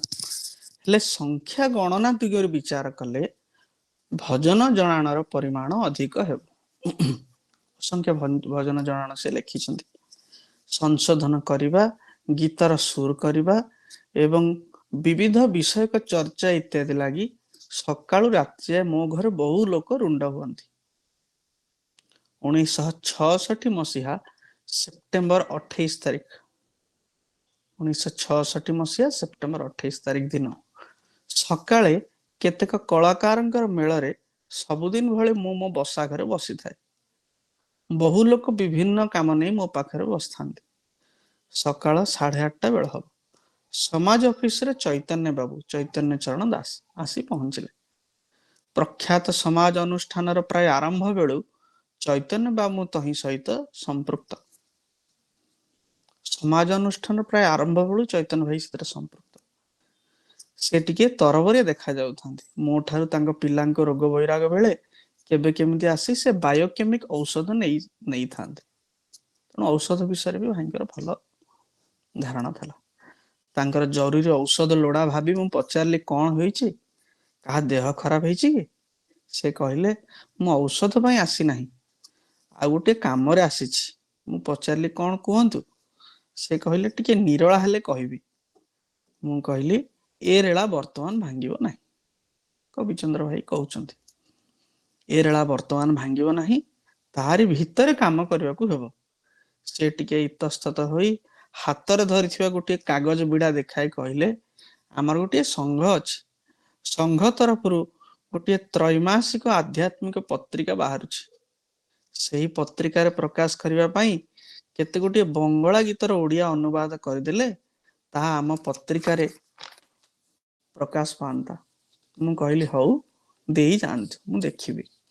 କାଲି ସକାଳ 7ଟା ବେଳକୁ ଆସି ନେଇଯିବେ। କାଗଜ ବିଡ଼ାଟି ପାଖରେ ନେଇ ରଖିଲେ। ଲୋକମାନେ 10ଟା 10:30 ବେଳକୁ ଚାଲିଗଲେ। 8:30 ବେଳେ ଭାଇ ଆସିଥିଲେ। 10ଟା 10:30 ବେଳକୁ ଲୋକମାନେ ପ୍ରାୟ ଚାଲିଗଲେ। ଖାଇବା ବେଳ ହେବାରୁ ମୁଁ ପାଚକ ବେଣୁ ଆସି ଖାଇବାକୁ ଡାକିଲା। ମୁଁ ଖାଇସାରି ଟିକିଏ ବସିଲି। ଚୈତନ୍ୟ ବାବୁଙ୍କ କାଗଜ ବିଡ଼ାଟି ଫିଟାଇଲି। ବଙ୍ଗଳା ଗୀତରୁ କେତୋଟି ପଢ଼ିଲି। ଗୋଟିଏ ଖୁବ୍ ମନକୁ ପାଇଲା। ତାକୁ ପଢ଼ି ସାରି ମନେ ମନେ ଗୋଟିଏ ପରିପ୍ରେକ୍ଷୀରେ ତିଆରି କରିନେଲି। କଳ୍ପନାରେ ଗୋଟିଏ କଳ୍ପନାମୟୀ ମୂର୍ତ୍ତି ଗଢ଼ି ତାଙ୍କରି ସାମ୍ନାରେ ବସି ଗୀତ ଗାଇବାକୁ ଲାଗିଲେ। ଯାହା ସେ ମୋତେ ପ୍ରେରଣା ଦେଲେ ଲେଖି ପକାଇଲି। ଯେଉଁ ସୁରରେ ତାଙ୍କ ପାଖରେ ପ୍ରାର୍ଥନା ନିବେଦନ କଲି ତାହା କ୍ରମେ କ୍ରମେ ସ୍ପଷ୍ଟ ହୋଇଗଲା। ସେ ଗୀତ ବି ଲେଖିଲେ ଏବଂ ତା ସ୍ୱରଟା ବି ତାଙ୍କର ଧୀରେ ଧୀରେ ସ୍ପଷ୍ଟ ହୋଇଗଲା। ଏଇ ପ୍ରଥମ ଗୀତିକାଟି ହେଲା ପରାଣ ମଧୁପ ନ ରସିଲା ଯେବେ କମଳ ଚରଣେ ତବ।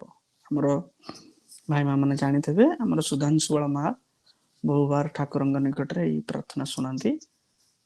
ତାର ବଙ୍ଗଳା ଗୀତଟା ସେଇଟା ଅରିଜିନାଲ, ତାକୁ ଭାଇ ଓଡ଼ିଆ କଲେ। ତେଣୁ ଗୁରୁଦାସ ଭାଇଙ୍କର ପ୍ରଥମ ଅନୁବାଦ ଯୋଉ ହେଇଛି ଓଡ଼ିଆ ଆମର ଯୋଉ ଆଧ୍ୟାତ୍ମିକ ଜଗତରେ, ସାରସ୍ୱତ ଜଗତରେ, ଏଇଟା ସେଇ ଗୀତ। ପରାଣ ମଧୁପ ନ ରସିଲା ଯେବେ କମଳ ଚରଣେ ତବ, କହ ଦୟାମୟ ଜୀବନରେ ଆଉ କେଉଁ ସୁଖ ବୈଭବ। ସୁନ୍ଦର ଲେଖା, ଭାଇମା ମାନେ ପଢିଥିବେ, ତଥାପି ଗୋଟେ ଥର ପଢି ଦଉଛି।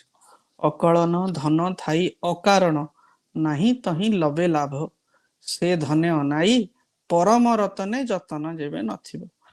ସବୁ କଥାରେ ଭଗବତ ଅଭିମୁଖୀ ନହେଲେ ଏମିତି କୌଣସି ମୂଲ୍ୟ ନାହିଁ, ସେ ବିଷୟରେ ବୁଝୁଛନ୍ତି। ଅତି ଅଲିଅଳ କୋଳର ଦୁଲାଳ କମଳ ମୁଖ ବିଭବ, ଥାଇ କିବା ଲାଭ ଯେବେ ତହିଁ ତବ ଶ୍ରୀ ମୁଖ ନ ଫୁଟିବ। ଏ ମନ ଗଗନେ ଯେବେ ତବ ପ୍ରେମ ଶଶିକର ନ ହସିବ, ଛାର ସିନ ନଭ ଶଶାଙ୍କ ମୟୁଖ ତିମିର ସରି ଦିଶିବ। ସତୀ ନାୟିକାର ପ୍ରେମ ଅନୁରାଗେ କାଳିମା ସିନା ସମ୍ଭବ, ତା ପ୍ରେମ ହେମରେ ଯେବେ ତବ ପ୍ରେମ ମଣି ଝଳି ନ ଦିଶିବ। ଆମ ମା ମାନଙ୍କର ପରିଚୟପତ୍ରରେ ଉପଦେଶରେ ଠାକୁରଙ୍କର ଉଦ୍ଧାର କରିଛନ୍ତି ଭାଇ, ଯେ ଭଗବାନଙ୍କୁ ଛାଡ଼ିଦେଲେ, କେବଳ ସ୍ୱାମୀଙ୍କୁ ଧରିଲେ ତାର କୌଣସି ମୂଲ୍ୟ ନାହିଁ। ସେଇଥିରେ ଏଇ କଥାଟା କୁହାଯାଇଛି। ସତୀ ନାୟିକାର ପ୍ରେମ ଅନୁରାଗେ କାଳିମା ସିନା ସମ୍ଭବ, ତା ପ୍ରେମ ହେମରେ ଯେବେ ତବ ପ୍ରେମ ମଣି ଝଳି ନ ଦିଶିବ। ମୋହ ପରମାଦେ ତବ ପଦେ ଯେବେ ସଂଶୟ ତିଳେ ଘଟିବ, କୁଟ କଳା ନାଗ ବିଷମ ଗରଳ ଦଂଶନରୁ ବଳିଯିବ। ତାପରେ ବଙ୍ଗଳା ଗୀତଟି ଲେଖିଲି, ତାର ଯେଉଁ ଭାବ ହେଲା ତାହା ଲେଖି ପକାଇଲି। ତେଣୁ ପ୍ରଥମ ଗୀତଟା ହେଲା ପରାଣ ମଧୁପ, ଦ୍ୱିତୀୟ ଗୀତ ହେଲା ତୁମେ ଜୀବନର ଧନ ମୋର, ଶୟନେ ସପନେ ଜନମେ ମରଣେ ତୁମେ ହିଁ ଭରସା ଚିର। ଏହାପରେ ମୋ ମନକୁ ଆସିଲା, ସମୟ ଦୃଷ୍ଟିରୁ ସମ୍ପୂର୍ଣ୍ଣ ଗୀତ ପଢି ପାରୁନି, ଏହାପରେ ମୋ ମନକୁ ଆସିଲା କିପରି ଏହି ପ୍ରାର୍ଥନା ବହୁତ ଲୋକ ଗାନ କରି ତାଙ୍କ ଦିଅଙ୍କୁ ଜଣାନ୍ତି। ପରେ ମୋ ମନକୁ ଆସିଲା ଯେ ମୁଁ ଗୀତରେ ଗୀତିକାର ଭାବରେ ନାଁ ଦେବି ନାହିଁ।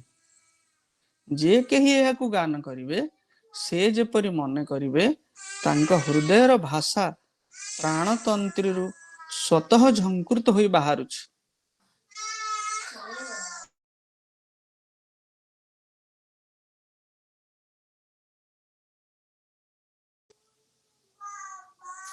ଭାଇ କହିଲେ, ଗୁରୁଦାସ ଭାଇ କହୁଛନ୍ତି, ଗୀତରେ ମୁଁ ଗୀତିକାର ଭାବରେ ନାଁ ଦେବି ନାହିଁ।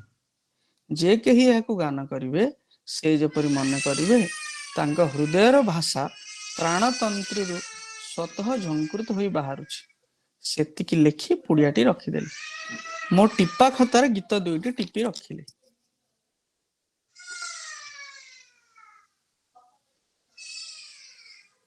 ତାପର ଦିନ ଠିକ 7ଟା ବେଳକୁ କେହି ଲୋକ ଆସିବା ପୂର୍ବରୁ ଚୈତନ୍ୟ ବାବୁ ଆସି ପହଞ୍ଚିଲେ। ତାଙ୍କ ପାଖକୁ ଡାକି ପଚାରିଲି, ଚୈତନ୍ୟ ଭାଇ ଆସିଲେ, କେହି 7ଟା ବେଳକୁ ଭାଇ ପଳେଇ ଆସିଛନ୍ତି। ତାଙ୍କ ପାଖକୁ ଡାକି ପଚାରିଲି, ଆପଣଙ୍କୁ ଗୀତ ଗାଇ ଆସେ? ସେ କହିଲେ ଟିକିଏ ଟିକିଏ ଗାଇ ଆସେ। ମୁଁ ତାଙ୍କୁ 2ଟି ଯାକ ଗୀତ ଗାଇ ଶୁଣାଇଲି। ସେ ଗୁଣୁଗୁଣୁ ହୋଇ ମୋ ସାଙ୍ଗରେ ଗାଇଲେ। ଗୀତ 2ଟି ଶୁଣି ଚୈତନ୍ୟ ବାବୁଙ୍କର ଆନନ୍ଦର ସୀମା ରହିଲା ନାହିଁ। ତାପରେ ସେ ପଚାରିଲେ, ଆଉ? ମୁଁ କହିଲି, ମୋ ପାରିଶ୍ରମିକ ଦେଲେ ସିନା ଆଉ ଗୀତ କରିଦେବି। ଚୈତନ୍ୟ ବାବୁ କହିଲେ, ଆପଣଙ୍କର ପାରିଶ୍ରମିକ କେତେ କହିଲେ ମୁଁ ଆମ ଭାଇଙ୍କୁ କହି ତାହା ଆଣି ଦେବି। ମୁଁ ପଚାରିଲି, ତମର ପୁଣି ଜଣେ ଭାଇ କିଏ? ତାଙ୍କ ନାଁ କଣ? ସେ କେଉଁଠି ଥାନ୍ତି? ଚୈତନ୍ୟ ବାବୁ କହିଲେ, ତାଙ୍କ ନାଁ ଦୁର୍ଗାଚରଣ ମହାନ୍ତି। ସେ ଆମ ନୀଳାଚଳ ସାରସ୍ୱତ ସଂଘର ସମ୍ପାଦକ। ସେ ଆମର ଭାଇ। ମୋ ବାପାଙ୍କ ନାଁ ଦୁର୍ଗାଚରଣ ପଟ୍ଟନାୟକ। ଭାଇଙ୍କ ନାଁ ହେଲା ଦୁର୍ଗାଚରଣ ମହାନ୍ତି। କବିଚନ୍ଦ୍ରଙ୍କ ବାପାଙ୍କ ନାଁ ହେଲା ଦୁର୍ଗାଚରଣ ପଟ୍ଟନାୟକ। ମୋ ଫଟୋ, ତାଙ୍କ ଫଟୋ ମୋ ଖଟ ସାମ୍ନା କାନ୍ଥରେ ଟଙ୍ଗା ହେଇଥାଏ। ମୁଁ ବାପାଙ୍କୁ ପ୍ରଣାମ କରି କହିଲି, ତାଙ୍କ ସହିତ ଆମର ଟିକେ କିପରି ଦେଖା ହୁଅନ୍ତା? ଏଇ ଯୋଉ ଚୈତନ୍ୟ ଭାଇ କହିଲେ ଭାଇଙ୍କ ସହିତ ଟିକେ ଦେଖା ହୁଅନ୍ତା। ଚୈତନ୍ୟ ବାବୁ କହିଲେ, ତାହେଲେ କୁହନ୍ତୁ ଆପଣଙ୍କର ପାରିଶ୍ରମିକ କେତେ? ମୁଁ କହିଲି, ଶୁଣିବେ, ମୋ ପାରିଶ୍ରମିକ ହେଉଛି ଯେ ଏହି ପ୍ରାର୍ଥନା ଗୁଡ଼ିକ ମୁଁ କରିଛି ବୋଲି ଆପଣଙ୍କର ପତ୍ରିକାରେ ଉଲ୍ଲେଖ ରହିବ ନାହିଁ। ସେଥିପାଇଁ ଏଥିରେ ମୁଁ ମୋ ନିଜର ଭଣିତା କରିନାହିଁ। ଏ ଗୀତ ଗୁଡ଼ିକ ମୋର ରଚନା ବୋଲି ପ୍ରକାଶିତ ବା ପ୍ରଚାରିତ ହେବ ନାହିଁ। ଏହା ହେଲା ମୋ ଲେଖାର ମୂଲ୍ୟ। ଏଥିକୁ ରାଜି ହେଲେ ମୁଁ ଗୀତ ଲେଖିଦେବି। ଏହି ସମୟରେ ଘର ଭିତରକୁ ଅଧ୍ୟାପିକା ବୀଣା ଓ ତାଙ୍କ ସ୍ୱାମୀ ପହଞ୍ଚିଗଲେ। ବୀଣା କହିଲେ, ବାପା, ଏ କଣ କହୁଛନ୍ତି? ଆପଣ ଗୀତ କରିବେ, ଆପଣଙ୍କ ନାଁ ଭଣିତାରେ ରହିବ ନାହିଁ କି ପତ୍ରିକାରେ ଉଲ୍ଲେଖ ରହିବ ନାହିଁ। ତାହେଲେ ଯେ କେହି କହିବେ ଯେ ଏ ଗୀତ ସେ ଲେଖିଛନ୍ତି ବୋଲି, ଏହା କଣ ଠିକ ହେବ? ଏହି ଅବସରରେ ପୋଲିସ ଅଫିସରେ କାର୍ଯ୍ୟ କରୁଥିବା ଲକ୍ଷ୍ମୀ ନାରାୟଣ ମହାନ୍ତି ଆସି ପହଞ୍ଚିଗଲେ। ସେ କଥାର ଖୁବ ପ୍ରତିବାଦ କଲେ ଓ ନାଁ ଦେବା ପାଇଁ ଏକ ପ୍ରକାର ଜବରଦସ୍ତ କରି କହିଲେ। ମାତ୍ର ମୁଁ କହିଲି, ଚୈତନ୍ୟ ବାବୁ ଶୁଣନ୍ତୁ, ମୋର ଯାହା ସର୍ତ୍ତ ଯଦି ପୂରଣ ହୁଏ ତେବେ ମୁଁ ପ୍ରାର୍ଥନା ଗୀତିକା ଗୁଡ଼ିକ କରିଦେବି। ଆପଣ ପତ୍ରିକାରେ ପ୍ରକାଶ କରିବେ, ନଚେତ ମୁଁ କରିଦେବି ନାହିଁ। ବୀଣା ଓ ଲକ୍ଷ୍ମୀ ନାରାୟଣ ଯେତେ ପ୍ରତିବାଦ କଲେ ମୁଁ ଶୁଣିଲି ନାହିଁ। ମୋ ସିଦ୍ଧାନ୍ତରେ ଅଟଳ ରହିଲି। ଚୈତନ୍ୟ ବାବୁଙ୍କୁ କହିଲି, ଚୈତନ୍ୟ ବାବୁ, ଆପଣ ଏଇ 2ଟି ନେଇ ଆପଣଙ୍କ ଭାଇଙ୍କୁ ପଚାରିବେ। ମୋ ସର୍ତ୍ତ ଅନୁସାରେ କାମ ହେଲେ ମୁଁ ଅନ୍ୟ ଗୁଡ଼ିକ କରିଦେବି। ଲୁହ ଛଳ ଛଳ ଆଖିରେ ଚୈତନ୍ୟ ବାବୁ କହିଲେ, ମୋ ତୁଣ୍ଡରୁ ବଚନ ବାହାରୁ ନାହିଁ, ମୁଁ ଯାଉଛି। ଏହା କହି ସଙ୍ଗେ ସଙ୍ଗେ ଗୀତିକା ଗୁଡ଼ିକ ନେଇ ଚାଲିଗଲେ। ଭାଇ ସର୍ତ୍ତ ରଖିଲେ ଯେ ମୋ ନାମ କୋଉଠି ରହିବ ନାହିଁ। ସେଇଦିନ ପ୍ରାୟ 10ଟା ବେଳକୁ ଚୈତନ୍ୟ ବାବୁ ପୁଣି ଆସି ମୋ ପାଖରେ ପହଞ୍ଚିଲେ। କହିଲେ, ଆମ ଭାଇ କହିଲେ ଆପଣଙ୍କ ସର୍ତ୍ତ ଅନୁସାରେ କାମ ହେବ, ସେ ଟିକେ ଆପଣଙ୍କ ସହିତ ଦେଖା କରିବାକୁ ଚାହାନ୍ତି। ମୁଁ କହିଲି, ତାଙ୍କୁ କାଲି ସକାଳ 8:30 ବେଳକୁ ଆଣନ୍ତୁ। ଚୈତନ୍ୟ ବାବୁ ଟିକେ ରହି କହିଲେ, ସେତେବେଳେ ଆପଣଙ୍କ ପାଖରେ ଏତେ ଲୋକ ଭିଡ଼ ହୋଇଥିବେ, କିପରି କଥାବାର୍ତ୍ତା ହେବେ? ମୁଁ କହିଲି, ସେ କଥା ମୁଁ ବୁଝିବି। ସେ ସମୟରେ ମୋ ଘରେ 2 ଜଣ ଲୋକ କାମ କରୁଥିଲେ। ଜଣେ ରୋଷେଇଆ, ତା ନାମ ବେଣୁ, ଆଉ ଜଣେ ବାହାର ଲୋକ ବୋଲ ହାକ କରୁଥାଏ। ତାକୁ ସକାଳୁ ଡାକି କହିଲି, ଆଜି ତୁ ଦାଣ୍ଡ ଦୁଆର ବନ୍ଦ ରଖି ସେଠାରେ ଟୁଲ ପକାଇ ବସିବୁ। ଯେଉଁମାନେ ମୋ ପାଖକୁ ଆସିବେ ସମସ୍ତଙ୍କୁ ମନା କରି କହିବୁ, ଆଜି ବାବୁଙ୍କର କଣ କାମ ଅଛି, କହିଛନ୍ତି ଦେଖା ହୋଇପାରିବ ନାହିଁ। କେବଳ ସମାଜ ଅଫିସରେ ଚୈତନ୍ୟ ବାବୁ ଓ ତାଙ୍କ ସାଙ୍ଗରେ ଆଉ ଜଣେ ଯିଏ ଆସିଲେ ତାଙ୍କୁ ଛାଡ଼ିବୁ। ସେ ତାହା ହିଁ କଲା। ମୁଁ ମୋ ଘରେ ଖଟ ଉପରେ ବସି ରହି ଦୁର୍ଗାଚରଣ ଭାଇଙ୍କର ଗୋଟିଏ କଳ୍ପନାମୟ ମୂର୍ତ୍ତି ଭାବୁଥାଏ। ଠିକ 8ଟା ବେଳକୁ ଚୈତନ୍ୟ ବାବୁ ଓ ଦୁର୍ଗାଚରଣ ଭାଇ ଆସି ପହଞ୍ଚିଲେ। ଚୈତନ୍ୟ ବାବୁ ତ ପୂର୍ବରୁ ଜଣାଶୁଣା। ଦୁର୍ଗାଚରଣ ଭାଇଙ୍କୁ ଦେଖି ମୋର ମନେ ହେଲା ସତେ ଯେପରି ମୁଁ ତାଙ୍କୁ ବହୁ ଆଗରୁ ଚିହ୍ନିଛି। ଆମର ପ୍ରଗାଢ ବନ୍ଧୁତା ଅଛି। କେତେ ଆପଣାର ବୋଲି ମନେ ହେଲା। ମୁଁ ଉଠିପାରେ ନାହିଁ। ଖଟ ଉପରେ ଘୁଞ୍ଚି ବସି ହାତରେ ପ୍ରଣାମ କଲି। ସେ ମୋ ହାତ ମୁଠାଇ ପକାଇ ପ୍ରତି ଅଭିବାଦନ ଜଣାଇଲେ। ତାଙ୍କର ହାତର ପରଶରେ ମୋ ଦେହରେ ଗୋଟିଏ ଅପୂର୍ବ ଶିହରଣ ସୃଷ୍ଟି ହେଲା। ମୁଁ ମନେ ମନେ ଏକ ଅପୂର୍ବ ପ୍ରେରଣା ପାଇଲି। ତାଙ୍କ ହାତକୁ ଧରି ତାଙ୍କ ମୁହଁକୁ ଚାହିଁ ରହିଥାଏ। ସେ କହିଲେ, ଆପଣ ପ୍ରଥମେ କୁହନ୍ତୁ, କାହିଁକି ଆପଣ ଅଭିନବ ସର୍ତ୍ତ ବାଢିଛନ୍ତି? ଆପଣଙ୍କ ନାମ ପ୍ରକାଶ କରିବାରେ ଆମର ଗୋଟିଏ ଗୌରବ। ଆପଣ ଆମ ଓଡ଼ିଶାର ଜଣେ ଲବ୍ଧ ପ୍ରତିଷ୍ଠ କଳାକାର, ଗୀତିକାର ଓ ନାଟ୍ୟକାର। ଏପରି ସେ କେତେ କଣ କହୁଥାନ୍ତି। ମୁଁ କହିଲି, ଆପଣ ମୋର ଗୁଣ ବର୍ଣ୍ଣନା କରି ମତେ ଲଜ୍ଜିତ କରନ୍ତୁ ନାହିଁ। ମୁଁ ଛାର ମନୁଷ୍ୟଟିଏ। ଆପଣ ଜଣେ ଉଚ୍ଚ ଆଦର୍ଶ ସ୍ଥାନୀୟ ଆଧ୍ୟାତ୍ମ ଜ୍ଞାନ ସମ୍ପନ୍ନ ବ୍ୟକ୍ତି। ଭାଇ କହିଲେ, ନା, ଆମେ ଆପଣଙ୍କ କଥା ଶୁଣିବାକୁ ରାଜି ନାହୁଁ। ଆପଣ କୁହନ୍ତୁ, ଏପରି ସର୍ଥ କାହିଁକି ବାଢିଲେ? ମୁଁ କହିଲି, ଦେଖୁଛି ଆପଣ ନିତାନ୍ତ ମତେ ଛାଡ଼ିବେ ନାହିଁ। ମୋ ଠାରୁ ପ୍ରକୃତ କଥା ନ ଶୁଣିବା ଯାଏ ଛାଡ଼ିବେ ନାହିଁ।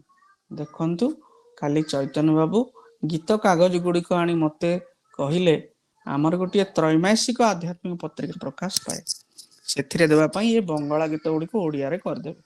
ଗୀତ କରିବା ପୂର୍ବରୁ ମୁଁ ମନେ ମନେ ଗୋଟିଏ ପରିପ୍ରେକ୍ଷୀ ତିଆରି କରିନେଲି।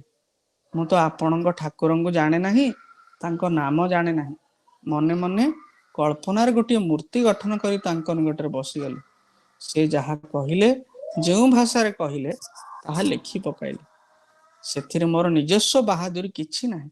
ତାଙ୍କର ନିର୍ଦ୍ଦେଶରେ ତାଙ୍କ ଠାରୁ ଯାହା ଶୁଣିଲି ଲେଖି ପକାଇଲି। ମତେ ଆପଣ ତାଙ୍କର ଜଣେ ଷ୍ଟେନୋଗ୍ରାଫର କହିପାରନ୍ତି। ମୋର ଏଥିରେ କିଛି ବାହାଦୁରୀ ନାହିଁ। ଆଉ ଗୋଟିଏ କଥା ପ୍ରକାଶ କରିବି ବୋଲି ଭାବିଥିଲି, ମାତ୍ର ଆପଣଙ୍କୁ ଦେଖି ମୋର ମନେ ହେଉଛି ଆପଣ ମୋର କେଉଁ ଜନ୍ମର ଆପଣାର ଲୋକ। ଆପଣଙ୍କ ଆଗରେ ପ୍ରକାଶ ନ କରି ରହିପାରୁନାହିଁ। ଶୁଣନ୍ତୁ, ମୁଁ ଜୀବନରେ ବହୁତ ଆୟସ କରିଛି। କେତେ ରାଜା ମହାରାଜାଙ୍କ ଦରବାରକୁ ଯାଇଛି, କେତେ ପ୍ରକାରର ଉପହାର ଆଣିଛି, କେତେ ଭୋଗ କରିଛି, କେତେ ଶିକାର କରିଛି, କେତେ ଟଙ୍କା ପାଇଛି।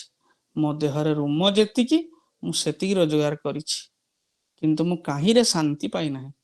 କିନ୍ତୁ କାଲି ଚୈତନ୍ୟ ବାବୁ ଏଇ ଯେଉଁ ଗୀତ ମତେ ଦେଲେ, ମୁଁ ଯେଉଁ ପରିପ୍ରେକ୍ଷୀ ତିଆରି କରି ସେଠାରେ ବସି ମନେ ମନେ ପ୍ରତିମୂର୍ତ୍ତି ରଚନା କରି ତାଙ୍କ ପାଖରେ ବସି ତାଙ୍କ ଶ୍ରୀମୁଖରୁ ଏଇ ଦୁଇ ଗୋଟି ଗୀତିକା ଶୁଣିଲି, ସେତେବେଳେ ମୁଁ ଯେଉଁ ଅନିର୍ବଚନୀୟ ଆନନ୍ଦ ପାଇଲି, ମୁଁ ଜୀବନରେ ତାହା କେବେ ପାଇନଥିଲି। ସେ ମତେ ଯେଉଁ ଅପୂର୍ବ ପ୍ରେରଣା ଦେଲେ, ମୁଁ ତାଙ୍କର ଯେଉଁ ଅପୂର୍ବ ମୂର୍ତ୍ତି ଦେଖିଛି ଓ ପାଇଛି, ମୋ ଜୀବନରେ ତାହା ଚିର ସ୍ମରଣୀୟ ହୋଇ ରହିବ। ତା ତୁଳନାରେ ଏ ପାର୍ଥିବ ଧନ ସମ୍ପଦ ସାମାନ୍ୟ, ଅତି ତୁଚ୍ଛ। ଏହାପରେ ମୋର ମନେ ହେଲା, କିପରି ଆଉ ଅନ୍ୟମାନେ ତାଙ୍କ ପ୍ରଭୁଙ୍କ ପାଖରେ ଏହିପରି ପ୍ରାର୍ଥନା କରନ୍ତେ। ସେମାନେ ଭାବନ୍ତେ ଯେ ଏହା ତାଙ୍କ ମନର କଥା। ଗୀତ ଗାଇବା ବେଳେ ମନେ କରନ୍ତେ ସେମାନେ ନିଜେ ଏହା ନିବେଦନ କରୁଛନ୍ତି। ଏହା ସେମାନଙ୍କ ହୃଦୟର ଭାଷା। ସେଥିପାଇଁ ମୁଁ ମୋ ନିଜର ନାଁ ନ ଦେବାକୁ ସର୍ତ୍ତ ରଖିଛି। ତେଣୁ ଦୀର୍ଘ ଭାବରେ ଭାଇ ଏଟା ବର୍ଣ୍ଣନା କଲେ କବିଚନ୍ଦ୍ର ଭାଇ। ଏହିପରି ଘଣ୍ଟାଏ 1.5 ଘଣ୍ଟା କଥାବାର୍ତ୍ତା ପରେ ଦୁର୍ଗାଚରଣ ଭାଇ ମୋ କଥାରେ ରାଜି ହୋଇ ଚୈତନ୍ୟ ବାବୁଙ୍କ ସହିତ ଫେରିଗଲେ। ସେହିଦିନ ଠାରୁ ମୁଁ ଶ୍ରୀ ଠାକୁରଙ୍କ ପ୍ରତିଷ୍ଠିତ ନୀଳାଚଳ ସାର ସଂଘର ସମ୍ପାଦକ ଦୁର୍ଗାଚରଣ ମହାନ୍ତିଙ୍କର ସଂଘ ସେବକକୁ ଗୀତିକା ରଚନା କରି ଦେବାକୁ ଲାଗିଲି। ଭାଇଙ୍କର ତ୍ରୈମାସିକ ସଂଘ ସେବକ, ଭାଇଙ୍କର ସମ୍ପାଦିତ ତ୍ରୈମାସିକ ସଂଘ ସେବକ ଓଡ଼ିଆରେ ଏକ ଉଚ୍ଚ କୋଟିର ଆଧ୍ୟାତ୍ମିକ ପତ୍ରିକା। ସଂଘ ସେବକ ପାଇଁ ନିୟମିତ ଗୀତିକା ରଚନା କରିବା ପରେ ମଧ୍ୟ ମୋ ମନ ଭିତରେ ବାରମ୍ବାର ଗୋଟିଏ ପ୍ରଶ୍ନ ଜାଗୁଥାଏ। ମୁଁ ଭାବୁଥାଏ, କାହିଁକି ଏବଂ କିଏ ଚୈତନ୍ୟ ବାବୁଙ୍କୁ ମୋ ନିକଟକୁ ପଠାଇଲେ? କେତେ ତ ଗୀତ ଲେଖାଳି ଅଛନ୍ତି, ମତେ କାହିଁକି ଚୈତନ୍ୟ ବାବୁ ଠାକୁରଙ୍କ ସଂଘ ପାଇଁ ଗୀତ ଲେଖିବାକୁ କହିଲେ? କାହାର ଏ ନିର୍ଦ୍ଦେଶ? ମନେ ପଡ଼ିଗଲା ପିଲା ଦିନର ସେ ଯୋଗୀ ଗୀତ, ଧନୁ ଧରିବଟି ଯିଏ। ତେବେ ସବୁ ତ ସେଇ, ସେ ଡାକୁଛନ୍ତି, ମୁଁ ଲେଖୁଛି। ଏଥିରେ ମୋର ବାହାଦୁରୀ ରହିଲା କେଉଁଠି? ମୁଁ ମୋ ରଫ୍ ଖାତାରେ 5/11/1966 ତାରିଖରେ ଲେଖିଲେ, ସମାଜ ଅଫିସ ଚୈତନ୍ୟ ବାବୁଙ୍କ ଅନୁରୋଧରେ এই ଗୀତ ଗୁଡ଼ିକ ଲେଖା। ଏଗୁଡ଼ିକ ନିଗମାନନ୍ଦ ସ୍ୱାମୀଙ୍କର ଭଜନ ବହିରେ ଛପାଇବାକୁ ନେଇଛନ୍ତି। ସେ ଏହି ଗୀତ ଗୁଡ଼ିକରେ ବା ଛାପା ବହିରେ ମୋ ନାମ ଦେବାକୁ ମୁଁ ମନା କରିଦେଇଛି। କାହିଁକି ମୋର ପ୍ରଚାର? ତା ତଳେ ଗୀତିକା ଗୁଡ଼ିକ ଟିପି ରଖିଲେ। 1969 ମସିହାରେ ନିରାଜନ ନାମକ ଗୋଟିଏ ପ୍ରାର୍ଥନା ଗୀତିକା ପୁସ୍ତକ ନୀଳାଚଳ ସାର ସଂଘ ତରଫରୁ ଛାପା ପାଇଁ ସ୍ଥିର ହେଲା। ତେଣୁ ନିରାଜନା ହେଇଥିଲା 1969, ବୈଦିକ ପ୍ରାର୍ଥନା ଆମେ କହୁଛୁ। ସେଥିରେ ପ୍ରକାଶିତ ହୋଇଥିବା ସଂସ୍କୃତ ଶ୍ଲୋକ ଗୁଡ଼ିକ ମୋ ଦ୍ୱାରା ଓଡ଼ିଆରେ ଗୀତିକା କରାଯାଇଥାଏ। ବହି ଛପା ହେବା ପୂର୍ବରୁ ପ୍ରୁଫ୍ ଦେଖିବା ପାଇଁ ମୋ ପାଖକୁ ଆସିଲା। ମୁଖବନ୍ଧରେ ଦୁର୍ଗାଚରଣ ଭାଇ ଲେଖକ ନିକଟରେ କୃତଜ୍ଞତା ପ୍ରକାଶ କରିବାକୁ ଯାଇ ଲେଖିଥିଲେ। ଶ୍ରୀ ଗୁରୁଦେବଙ୍କ ନିକଟରେ କିଭଳି ଭାବରେ ପ୍ରାର୍ଥନା କରିବାକୁ ହେବ, ବେଦ ବେଦାନ୍ତ ସ୍ମୃତି ପୁରାଣ ଓ ମହାପୁରୁଷଙ୍କର ବାଣୀ ଅନୁସରଣରେ ସେହି ଦୁରୂହ ତତ୍ଵ ଜ୍ଞାନକୁ ଯେ ସରଳ ଭାଷାରେ ସଙ୍ଗୀତ ଆକାର ରୂପ ପ୍ରଦାନ କରି ସଂଘସ୍ଥିତ ଶିଷ୍ୟ ଭକ୍ତ ତଥା ଉତ୍କଳୀୟ ଭାଇ ଭଉଣୀଙ୍କ ଉପାସନା ପଦ୍ଧତିକୁ ସହଜ ସରଳ ଓ ସୁଗମ କରିଛନ୍ତି, ଯିଏ କରିଛନ୍ତି ସେ ହେଉଛନ୍ତି ଉତ୍କଳର ସୁନାମଧନ୍ୟ କବି ନାଟ୍ୟକାର ଗୀତିକାର ଡକ୍ଟର କାଳୀଚରଣ ପଟ୍ଟନାୟକ। ଆମେ ମାନ ତାଙ୍କ ନିକଟ ଋଣୀ ଇତ୍ୟାଦି। ସେ ପ୍ରୁଫଟି ଦେଖି ବିଶେଷ ଦୁଃଖିତ ହୋଇ ଚୈତନ୍ୟ ଭାଇଙ୍କ ଦ୍ୱାରା ଭାଇଙ୍କ ନିକଟରେ ଦୃଢ଼ ପ୍ରତିବାଦ ଜଣାଇଲି ଏବଂ ପୂର୍ବ ସର୍ତ୍ତ ଅନୁଯାୟୀ ମୋ ନାମ ଗୋପନ ରଖିବା ପାଇଁ ନିବେଦନ କଲି। ମୁଖବନ୍ଧରେ ସନ୍ନିବିଷ୍ଟ ହେବା ପାଇଁ ଗୋଟିଏ ଗୀତିକା ମଧ୍ୟ ଲେଖି ପଠାଇଲି। ଦୁର୍ଗାଚରଣ ଭାଇ ମୋ ଗୁହାରି ଶୁଣିଲେ। ମୁଖବନ୍ଧରୁ ମୁଁ ଆପତ୍ତି ଉଠାଇଥିବା ଅଂଶଟି ବାଦ ଦେଇକିରି ଲେଖିଲେ। ଭାଇ ଯୋଉ ଲେଖିଥିଲେ ପୂର୍ବରୁ ସୁପ୍ରସିଦ୍ଧ କି କବିଚନ୍ଦ୍ର ବା ନାଟ୍ୟକାର, ସେଟାକୁ ବଦଳେଇକିରି ଭାଇ ପୁଣି ଲେଖିଲେ। ଶ୍ରୀ ଗୁରୁଦେବଙ୍କ ନିକଟରେ କିଭଳି ଭାବରେ ପ୍ରାର୍ଥନା କରିବାକୁ ହେବ, ଯେ ବେଦ ବେଦାନ୍ତ ସ୍ମୃତି ପୁରାଣ ଭାଷାରେ ସଙ୍ଗୀତ ଆକାର ରୂପ ପ୍ରଦାନ କରି ସଂଘସ୍ଥିତ ଶିଷ୍ୟ ତଥା ଉତ୍କଳୀୟ ଭାଇ ଭଉଣୀଙ୍କର ଉପାସନା ପଦ୍ଧତିକୁ ସହଜ ସରଳ ଓ ସୁଗମ କରିଛନ୍ତି, ସେ ତାଙ୍କର ନିଜର ପରିଚୟ ଦେବାକୁ ଯାଇ କହିଛନ୍ତି, ଗୁରୁ ସେବା ପଣେ ଅଯୋଗା ଜଣେ ମୁଁ ଘେନିବେ ମୋ ଅନୁନୟ, ଗୁରୁ ସେବକର ଅଧମ ଦାସ ମୁଁ ଏହି ମୋର ପରିଚୟ। ଅତଏବ ଏହି ଗ୍ରନ୍ଥରେ କବିଙ୍କର ନାମ ପ୍ରକାଶ କରି ନ ପାରି ଆମେ ମାନେ ନିରତିଶୟ ଦୁଃଖିତ। ଭାଇ ଲେଖୁଛନ୍ତି, ସେ ଗୁରୁ କୃପା ଲାଭ କରନ୍ତୁ, ଏହା ହିଁ ଅନ୍ତରର କାମନା। ତେଣୁ ଭାଇଙ୍କ ସର୍ତ୍ତ ଅନୁସାରେ ତାଙ୍କ ନାଁ ନ ଦିଆ ହେଇକିରି ଏମିତି ଲେଖା ହେଲା। ଏଇ ପୁସ୍ତକର ଗୋଟେ ପ୍ରାର୍ଥନା ଥିଲା, ନ ଜାନାମି ଯନ୍ତ୍ରମ୍ ନଚ ସ୍ତୋତ୍ର ମନ୍ତ୍ରମ୍। ଏଇ ଆମର ଯୋଉମାନେ ନିରାଜନା ଗ୍ରନ୍ଥ ସବୁଦିନ ପାଠ କରୁଛନ୍ତି ଜାଣିଥିବେ,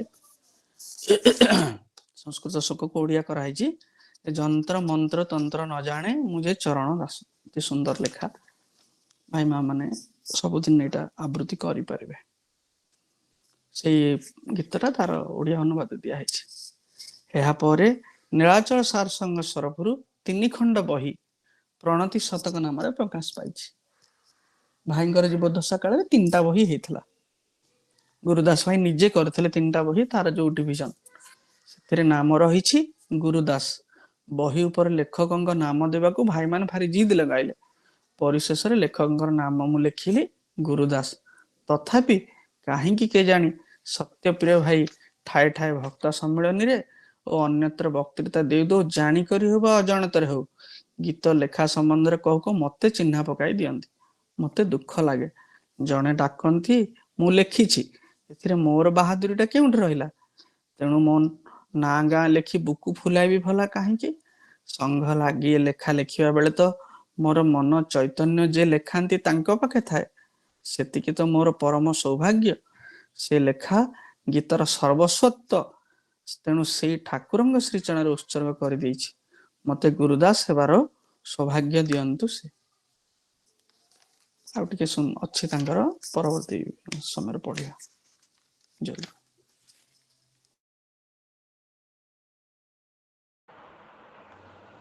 ଗୋଟେ ପ୍ରାର୍ଥନା ପଢି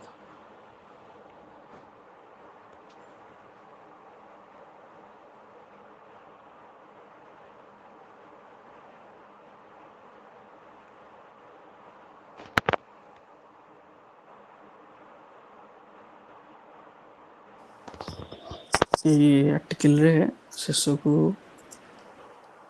ଗୋଟେ ପ୍ରାର୍ଥନା ଦେଇଛନ୍ତି ଗୁରୁଦାସ ଭାଇଙ୍କର। ପ୍ରାୟ ଏଇଟା ଗୋଟେ ଭଲ ଭାବରେ ଆମେ ଶୁଣିନୁ।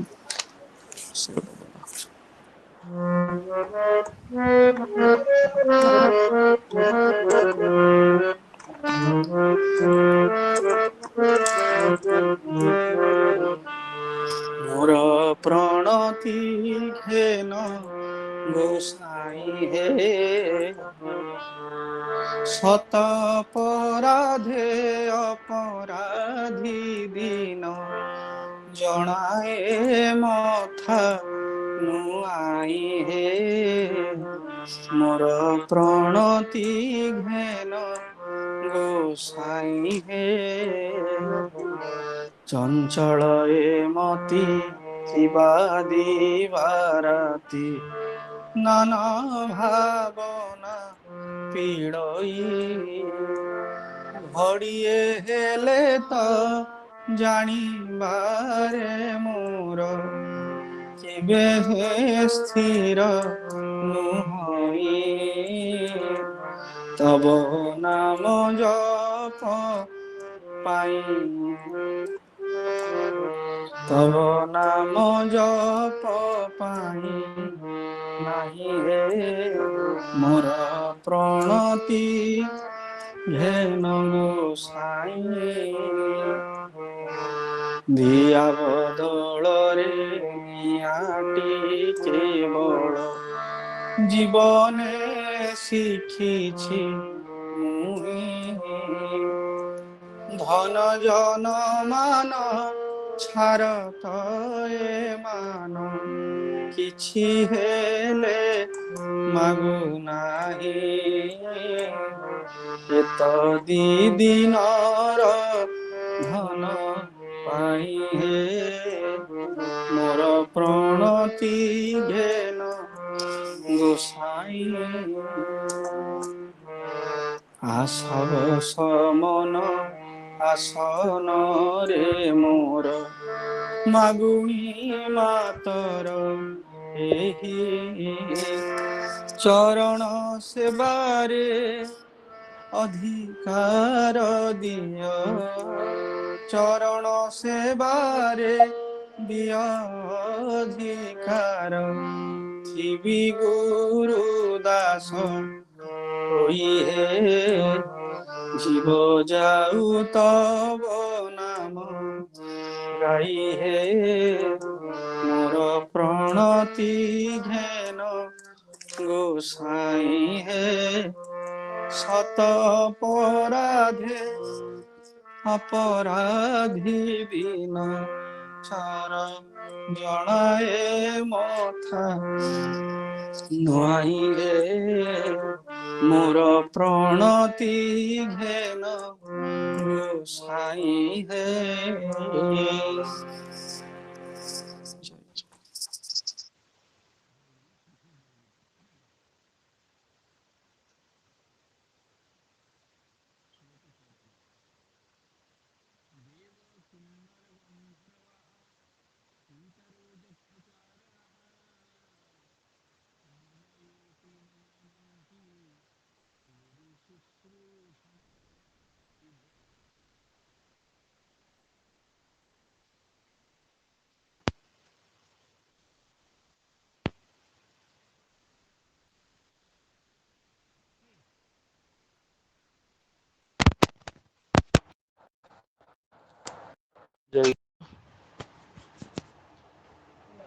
ହେଲା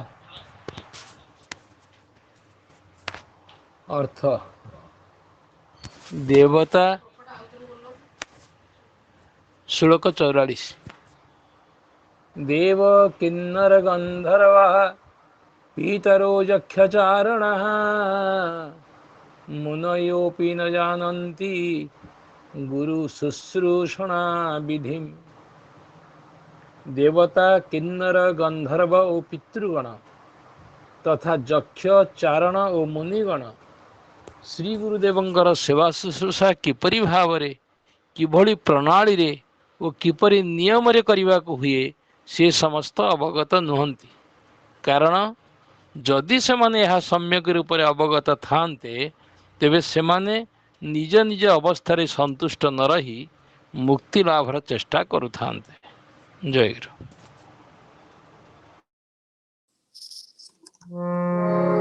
ଦେବତା କିନ୍ନର ଗନ୍ଧର୍ବ ଯକ୍ଷ ଚାରଣ ମୁନି ସର୍ବ ସିଦ୍ଧ ସାଧକ ପିତୃଗଣ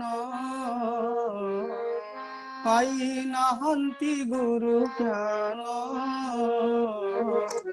ଗୁରୁଙ୍କ ସେବା ରୀତି ନୀତି ଧାରଣା କରି ନ ପାରନ୍ତି ସମ୍ୟକ ହେଲେ ଅବଗତ ଜାଣିଲେ ଗୁରୁ ସେବା ବ୍ରତ নুহন্তে কেবে মোহ বশ, জীবনে নলভি সন্তোষ। মুক্তি লাভরে দেই ধ্যান, সেবন্তে শ্রী গুরু চরণ।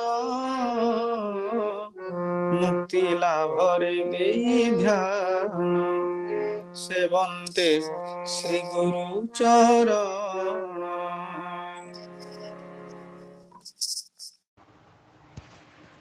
ଜୟଗୁରୁ। ଠାକୁର ମହାରାଜଙ୍କ କୃପାରୁ ଆମର ଆଜି ଶାସ୍ତ୍ର ପାଠ ଶେଷ ହୋଇଛନ୍ତି। ସାପ୍ତାହିକ ପାଠଚକ୍ରର ବର୍ତ୍ତମାନ ସଂକ୍ଷିପ୍ତ ଭାବ ବିନିମୟ ମୁଁ ଆମର ଆଦରଣୀୟ ପତି ଭାଇଙ୍କୁ ଅନୁରୋଧ କରିବି, ସେ ପ୍ରଥମେ ଭାବ ବିନିମୟ ଆରମ୍ଭ କରନ୍ତୁ। ଜୟଗୁରୁ।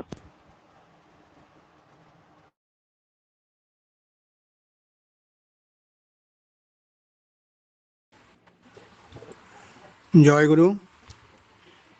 ପରମାରାଧ୍ୟ ଶ୍ରୀ ଶ୍ରୀ ଠାକୁର ମହାରାଜ, ପୂଜ୍ୟ ପରିଚାଳକ ମହୋଦୟ, ସଭାପତି ମହୋଦୟ ଏବଂ ଉପସ୍ଥିତ ମୋର ପ୍ରେମାସ୍ପଦୀ ସୁ ଭାଇ ଓ ମା ମାନେ, ଆଜି ଆମର ପୂର୍ବକ୍ରମରୁ ଯେଉଁ ସବୁ ଶାସ୍ତ୍ର ଥିଲା ତାହା ଆଜି ପଠିତ ହୋଇଛି। ବିଶେଷ କରି ସଂସାର ପଥେ ସାଧନାରେ ଗୌରାମଦେବଙ୍କ ମତ ଆଉ ପଥ କିଛି ପାଠ ହୋଇଥିଲା ଗତ ଥର ଏବଂ ଅବଶିଷ୍ଟାଂଶ ଆଜି ପାଠ ହେଲେ। ସେଥିରେ ଏଇ ବ୍ରହ୍ମ ଆଉ ଜୀବ ବା ଭଗବାନ ଜୀବ ଏଇସବୁ ବିଷୟରେ ଯେଉଁ ଆଲୋଚନା ହେଇଛି, ସେଥିରେ ମୁଖ୍ୟ କଥା ଆଜି ପ୍ରକାଶ କଲେ ଯେ ଜୀବ ଆଉ ଭଗବାନଙ୍କ ମଧ୍ୟରେ ସ୍ୱଗତ ଭେଦ ବିଦ୍ୟମାନ। ସେ ସ୍ୱଗତ ଭେଦକୁ ସ୍ଥୂଳ କଥାରେ ସେ କହିଲେ, ସ୍ଥୂଳ କଥାରେ ତାକୁ ପ୍ରକାଶ କଲେ ଏହା ହେବ ଯେ ବ୍ରହ୍ମ ହେଲେ ଖାଣ୍ଟି ସୁନା ଆଉ ଜୀବ ହେଲା ଖାଦ ମିଶା ସୁନା। ଏ ସୁନ୍ଦର ଯେଉଁ ଉଦାହରଣ ଦେଲେ ତାକୁ ଆଉ ପୁଣି ବ୍ୟାଖ୍ୟା କଲେ ଯେ କାମନା ବାସନା ଖାଦ ଯୋଗେ ଜୀବ ବ୍ରହ୍ମଙ୍କ ଠାରୁ ସ୍ୱଗତ ଭେଦ ହୋଇଅଛି। ମାନେ ଜୀବ ଭିତରେ କାମନା ବାସନା ରୂପକ ଖାଦ ମିଶିଛି ଏବଂ ବ୍ରହ୍ମ ହେଲେ ଖାଣ୍ଟି ସୁନା। ଅର୍ଥାତ୍ ଏହି କାମନା ବାସନାକୁ ଆମେ ସମ୍ପୂର୍ଣ୍ଣ ଭାବରେ ତ୍ୟାଗ କରି ବ୍ରହ୍ମଙ୍କ ପଦାନୁସରଣ ବା ଭଗବାନଙ୍କ ପଦାଙ୍କ ଶରଣ କଲେ ଆମେ ପ୍ରକୃତ ଭାବ ଉପଲବ୍ଧି କରିପାରିବା। ସେଇ କଥାକୁ ଆହୁରି ମଧ୍ୟ ବ୍ୟାଖ୍ୟା କଲେ ଯେ ଯେଉଁ ଆମର ଜ୍ଞାନ ପଥରେ ଅହଂ ବ୍ରହ୍ମାସ୍ମି ବା ସ୍ୱୟଂ, ଏଇ ଯେଉଁ କଥା କୁହାଯାଇଛି ବା ମୁଁ ସେ ଏକ, ସେ ବ୍ରହ୍ମ ମୁଁ ମଧ୍ୟ ବ୍ରହ୍ମ, ସେ କଥାକୁ ସେ କହିଲେ ଏଇ ଭାବକୁ ତ୍ୟାଗ କରି ଯଦି ଆମେ ମୁଁ ତାଙ୍କର ବା ମୁଁ ତୁମର ଏହି ଭାବ ପୋଷଣ କରାଯାଏ, ତାହେଲେ ଜୀବ ସହଜରେ ଶ୍ରେୟ ଲାଭ କରିପାରେ। ଏବଂ ତାକୁ ଆହୁରି ମଧ୍ୟ ପ୍ରକାଶ କଲେ ଯେ ଜ୍ଞାନ ଲାଭ ପଥରେ ଆମମାନଙ୍କୁ ଆମର ସ୍ୱଭାବରେ ବିରୁଦ୍ଧରେ ସାଧନା କରିବାକୁ ପଡ଼େ ବା ସଂଗ୍ରାମ କରିବାକୁ ପଡ଼େ।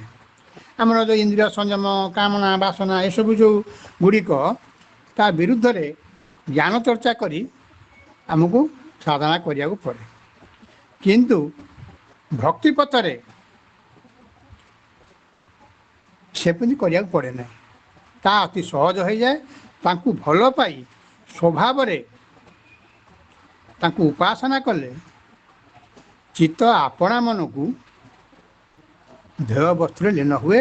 ବା ତା ଏଇ ଯେଉଁ ଇନ୍ଦ୍ରିୟ ଗଣ, ରିପୁ ଗଣ ବା ସବୁ କିଛି ଏଗୁଡ଼ାକ ଆସ୍ତେ ଆସ୍ତେ ପ୍ରଶମିତ ହୋଇଯାଆନ୍ତି। ଆମର ସେ ଠାକୁର କହିଛନ୍ତି ଯେ ତାଙ୍କର ବିଗ୍ରହ ସେବା କଲେ ତାଙ୍କର ସମସ୍ତ ରୂପଗୁଣ ମଧ୍ୟ ପ୍ରଶମିତ ହୁଅନ୍ତି। ତେଣୁ ସେଇ ଭଲ ପାଇକିରି ତାଙ୍କର ସେବା କରିବା ଦ୍ୱାରା ଏହି ଭକ୍ତି ପଥରେ ଆମେ ସହଜରେ ଶ୍ରେୟ ଲାଭ କରିପାରିବା। ଏ ହେଲା ଗୌରାଙ୍ଗ ଦେବଙ୍କର ମତର ବିଶେଷତ୍ୱ। ପୁନଶ୍ଚ ସେ ପ୍ରକାଶ କଲେ ଯେ ଗୋଟେ ନୂତନ ଭାବ ଯେ ଆମର ପୂର୍ବରୁ ଯେ ଭଗବାନଙ୍କୁ ସେବା କରିବାର ବା ସମ୍ପର୍କ ସ୍ଥାପନ କରିବାର ଯେଉଁ 5ଟି ଭାବ, ସଖ୍ୟ, ଶାନ୍ତ, ସଖ୍ୟ, ବାତ୍ସଲ୍ୟ, ଦାସ୍ୟ ଓ ମଧୁର ଭାବ, ଏଇ ପଞ୍ଚଭାବର ସାଧନା ବ୍ୟତିରେକେ ଆଉ ଗୋଟେ ନୂତନ ଭାବକୁ ସେ ଶ୍ରେୟ ଦେଲେ, ସେଟା ହେଲା ଗୋପୀ ଭାବ। ଏ ଗୋପୀ ଭାବରେ ନିଜର କିଛି ସୁଖ ବାଞ୍ଛା ନାହିଁ, ଭଗବାନଙ୍କ ସୁଖରେ ଆମର ସୁଖ। ସେ ସୁଖୀ ହେଲେ ମୁଁ ସୁଖୀ ହେବି, ତାଙ୍କର ସୁଖ ବାଞ୍ଛା ହିଁ ଆମର କାମନା। ତେଣୁ ଏଇ ଯେଉଁ ମାନେ ଗୋପୀ ଭାବର ସେ ପ୍ରଚଳନ କଲେ ବା ଏଇ ଭାବଟା ହିଁ ଶ୍ରେୟ ଶ୍ରେଷ୍ଠ ଭାବ, ଏ କଥା କହିଲେ। ସେ ତା ଦ୍ୱାରା କହିଲେ ଯେ ଗୋପୀ ଭାବର କୌଣସି ପ୍ରତିଦାନ ଭଗବାନ ଦେଇପାରନ୍ତି ନାହିଁ।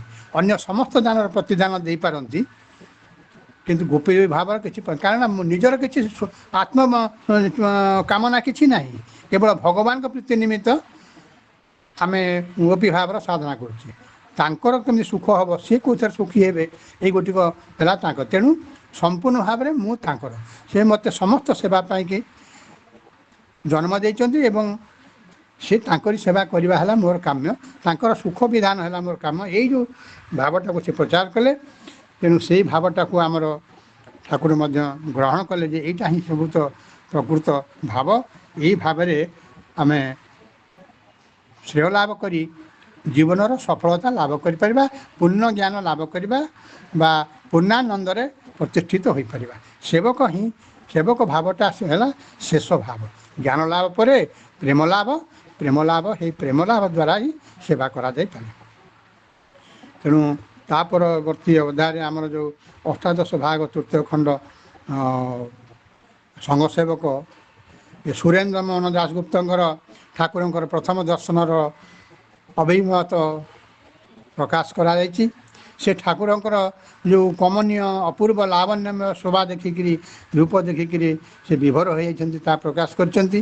ଏବଂ ଠାକୁର ତାଙ୍କୁ ଗୁରୁତତ୍ତ୍ୱ ବିଷୟରେ ଯେଉଁ ସବୁ କହିଛନ୍ତି, ତା ଉତ୍ତର ଦେଇଛନ୍ତି। ସେ ମଧ୍ୟ ସେଟାକୁ ପ୍ରକୃତ ରୂପେ ଶୁଣିଛନ୍ତି ଏବଂ ଶୁଣିକିରି ଠାକୁର ଯେ ତାଙ୍କର ଏସବୁ ଘଟଣା ଗୁଡ଼ିକ ଯେ ପ୍ରକୃତ ମାନେ ପୂର୍ବ ଜନ୍ମର ସମ୍ପର୍କ ବୋଲିକି ସେ ସ୍ୱୀକାର କରିଛନ୍ତି। ମାନେ ଠାକୁରଙ୍କୁ ସେ ଯେମିତି ଜାଣିଛନ୍ତି, ଠାକୁର ମଧ୍ୟ ସତେକି ତାଙ୍କର ବହୁ ଦିନରୁ ଜଣାଶୁଣା ତାଙ୍କ ପାଇଁକି ଚାହିଁ ବସିଥିଲେ, ତାଙ୍କର ସେଠିକି ଠାକୁରଙ୍କ ପାଖରେ ପହଞ୍ଚିବା ପାଇଁକି ସେ କଥା ପ୍ରକାଶ କରିଛନ୍ତି। ତେଣୁ ଏଇ ଯେଉଁ ତାଙ୍କର ଠାକୁରଙ୍କ ପାଖରେ ଯେଉଁ ସମ୍ପର୍କଟା, ସେ କଥା ପ୍ରକାଶ କରିଛନ୍ତି। ଆଉ ଦ୍ୱିତୀୟ ଭାବରେ ଆମର ଯେଉଁ ଆଲୋଚନା ହେଇଛି ଯେ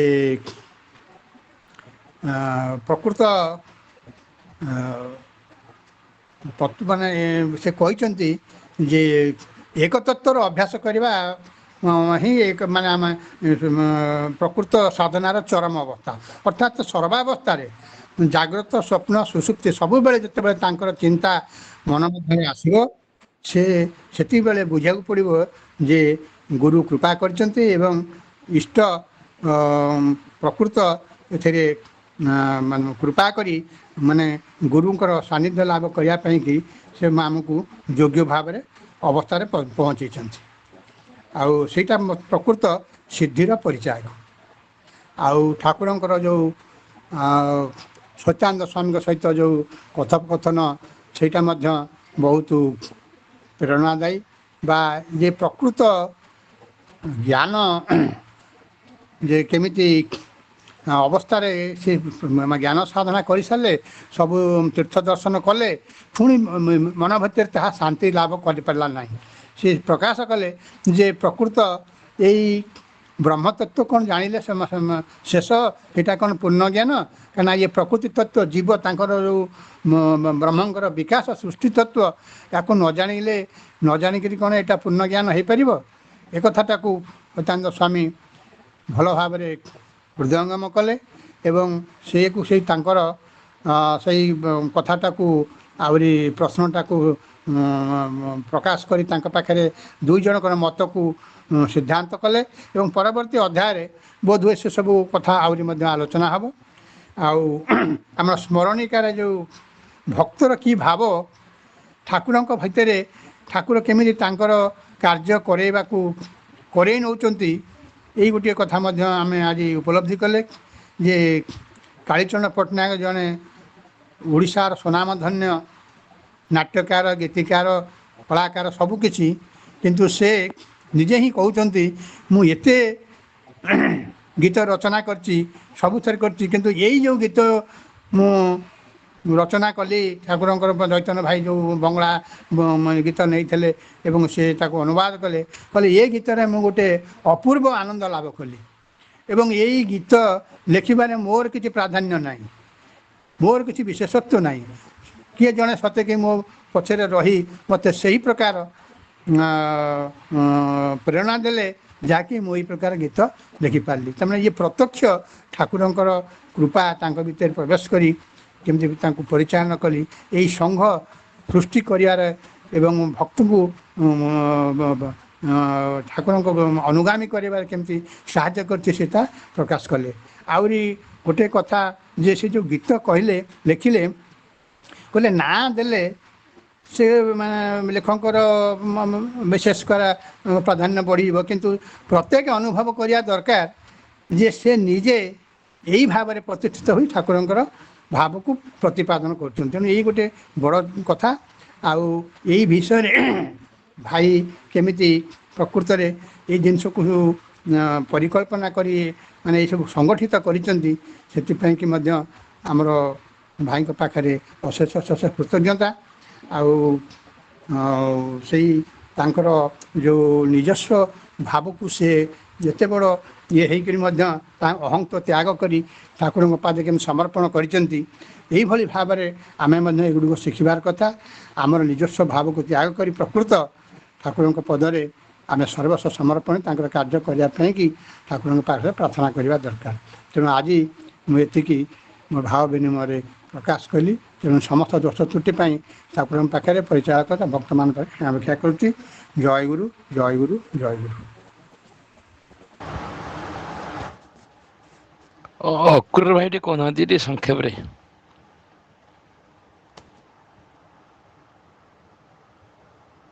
ପାଞ୍ଚ ମିନିଟ୍।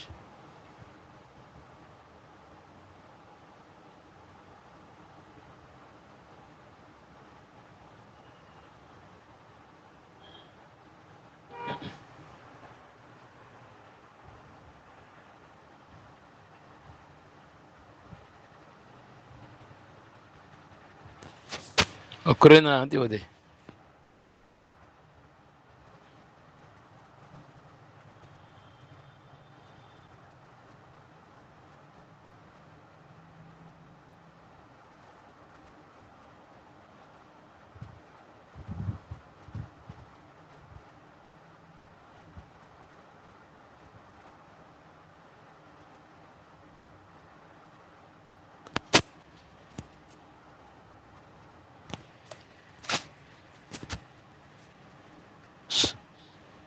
ସମୀରା ମା ଟିକେ କୁହନ୍ତୁ,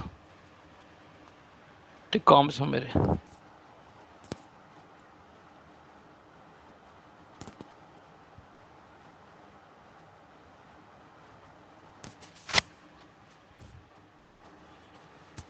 ଲେଫ୍ଟ ହେଇଗଲେ,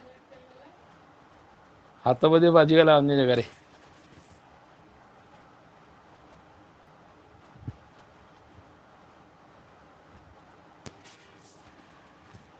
ଜୟଗୁରୁ, ଜୟଗୁରୁ। ଶୁଭୁଛି?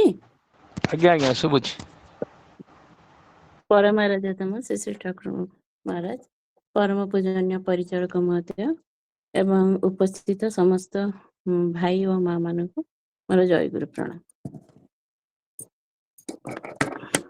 ଆଜି ତ ବହୁତ ତତ୍ଵ କଥା ପଢା ହେଲା, ବହୁତ ଭଲ କଥା ପଢା ହେଲା। ତାକୁ ତ କହିବାକୁ ଗଲେ ବହୁତ ହବ, ମୁଁ କିନ୍ତୁ 5 ମିନିଟରେ ଭାଇ ସମୟ ଦେଇଛନ୍ତି।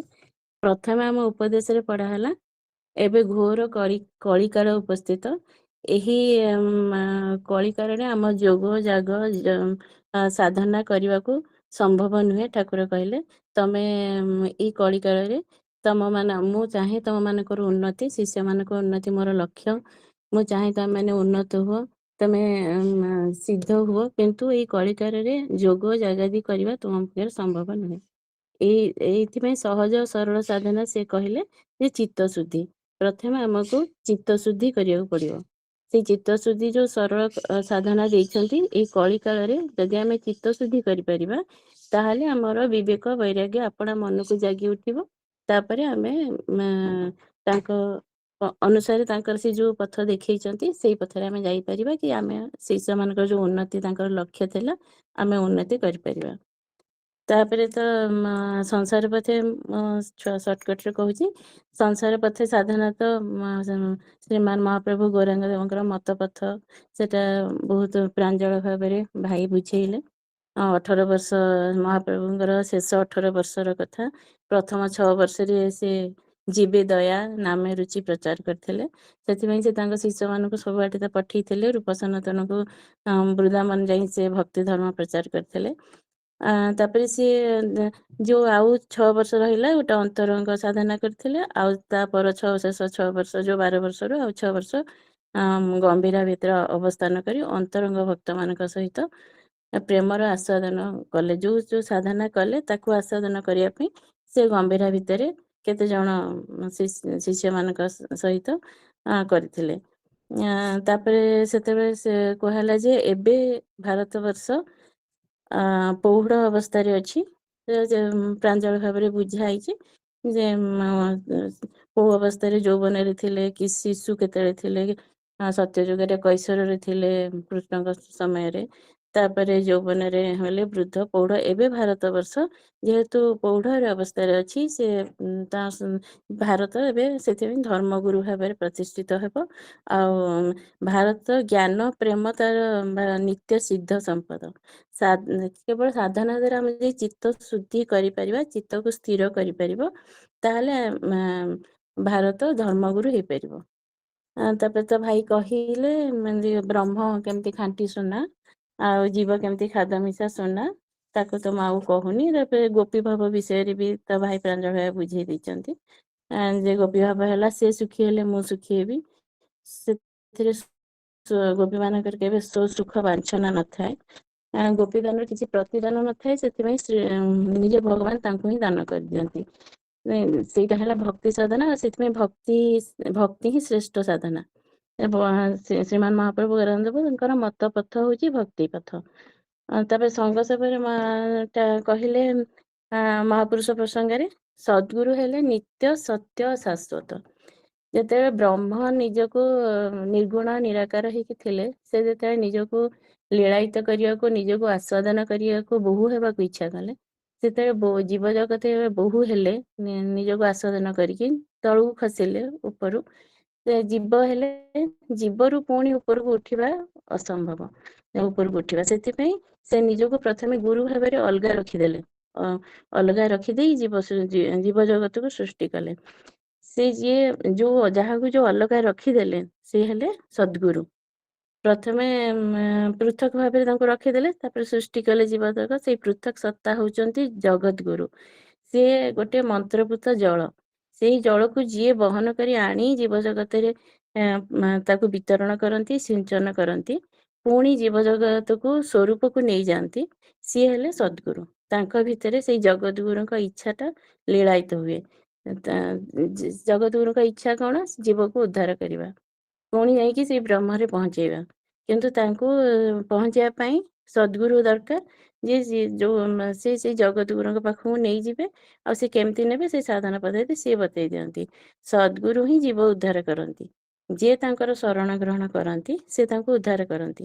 ସଦ୍ଗୁରୁଙ୍କ ମହିମା କେବଳ ଶୁଦ୍ଧ ଚିତ୍ତରେ ଉପଲବ୍ଧି କରାଯାଏ। ସଦ୍ଗୁରୁଙ୍କ ସେବା କଲେ ସାଧକମାନଙ୍କର ଦେହ ମନ ପ୍ରାଣ ଶୁଦ୍ଧ ହୁଏ। ସେଥିପାଇଁ ଆମେ ତାଙ୍କର ସେବା ହିଁ ଆମର ଏକମାତ୍ର ଧର୍ମ, ଏକମାତ୍ର ଲକ୍ଷ୍ୟ। ଆଉ ସେଥିପାଇଁ ଆମର ଯୋଉ ଠାକୁର ଯୋଉ ଭାଇ ଯୋଉ ସାଧନ ପ୍ରଣାଳୀ ବି ଦେଇଛନ୍ତି, ସେଗୁଡା ସବୁ ସେଇ ତାଙ୍କର ସେବା, ଆଉ ତାଙ୍କ ସେବା କରିକି କେମିତି ଆମେ ପୁଣି ତାଙ୍କୁ ପାଇପାରିବା, ଆମ ନିଜ ସ୍ୱରୂପରେ ଉପନୀତ ହେଇପାରିବା। ଆମେ ସେଇଠି ଥିଲୁ, ସେ ଆମକୁ ଆଣିଲେ, ବୋହୂ ହେଇକି ସେ ଆସିଲେ ତାଙ୍କର ଯୋଉ ଜଗତର ଲୀଳାରେ ସହାୟକ ହେବା ପାଇଁ। ସେ ଯୋଉ ଲୀଳା କରିଛନ୍ତି ତାଙ୍କ ନିଜକୁ ଆସ୍ୱାଦନ କରିବାକୁ, ସେଥିପାଇଁ ଆମେ ଆସିଛୁ। ପୁଣି ସେଇ ତାଙ୍କରି ମାଧ୍ୟମରେ ତାଙ୍କରି ସେବା କରି ପୁଣି ଆମେ ତାଙ୍କରି ଧାମକୁ ଫେରିଯିବୁ। ସେଇ ବିଷୟ ପଢା ହେଲା। ଆଉ ତାପରେ ତ କାଳିଚରଣ କବିଚନ୍ଦ୍ର କାଳିଚରଣ ପଟ୍ଟନାୟକଙ୍କର ବିଷୟ କୁହା ହେଲା। କେମିତି ସେ ପ୍ରଥମ ଗୀତ କେମିତି ଲେଖିଥିଲେ, ପରାଣ ମଧୁପ ନରସିଲା ଯେବେ, ସେଇଟା ମୁଁ ଜାଣିନଥିଲି ସେଟା ତାଙ୍କ ପ୍ରଥମ ରଚନା ବୋଲି। ଆଜି ପଢା ହେଲା ସେଟା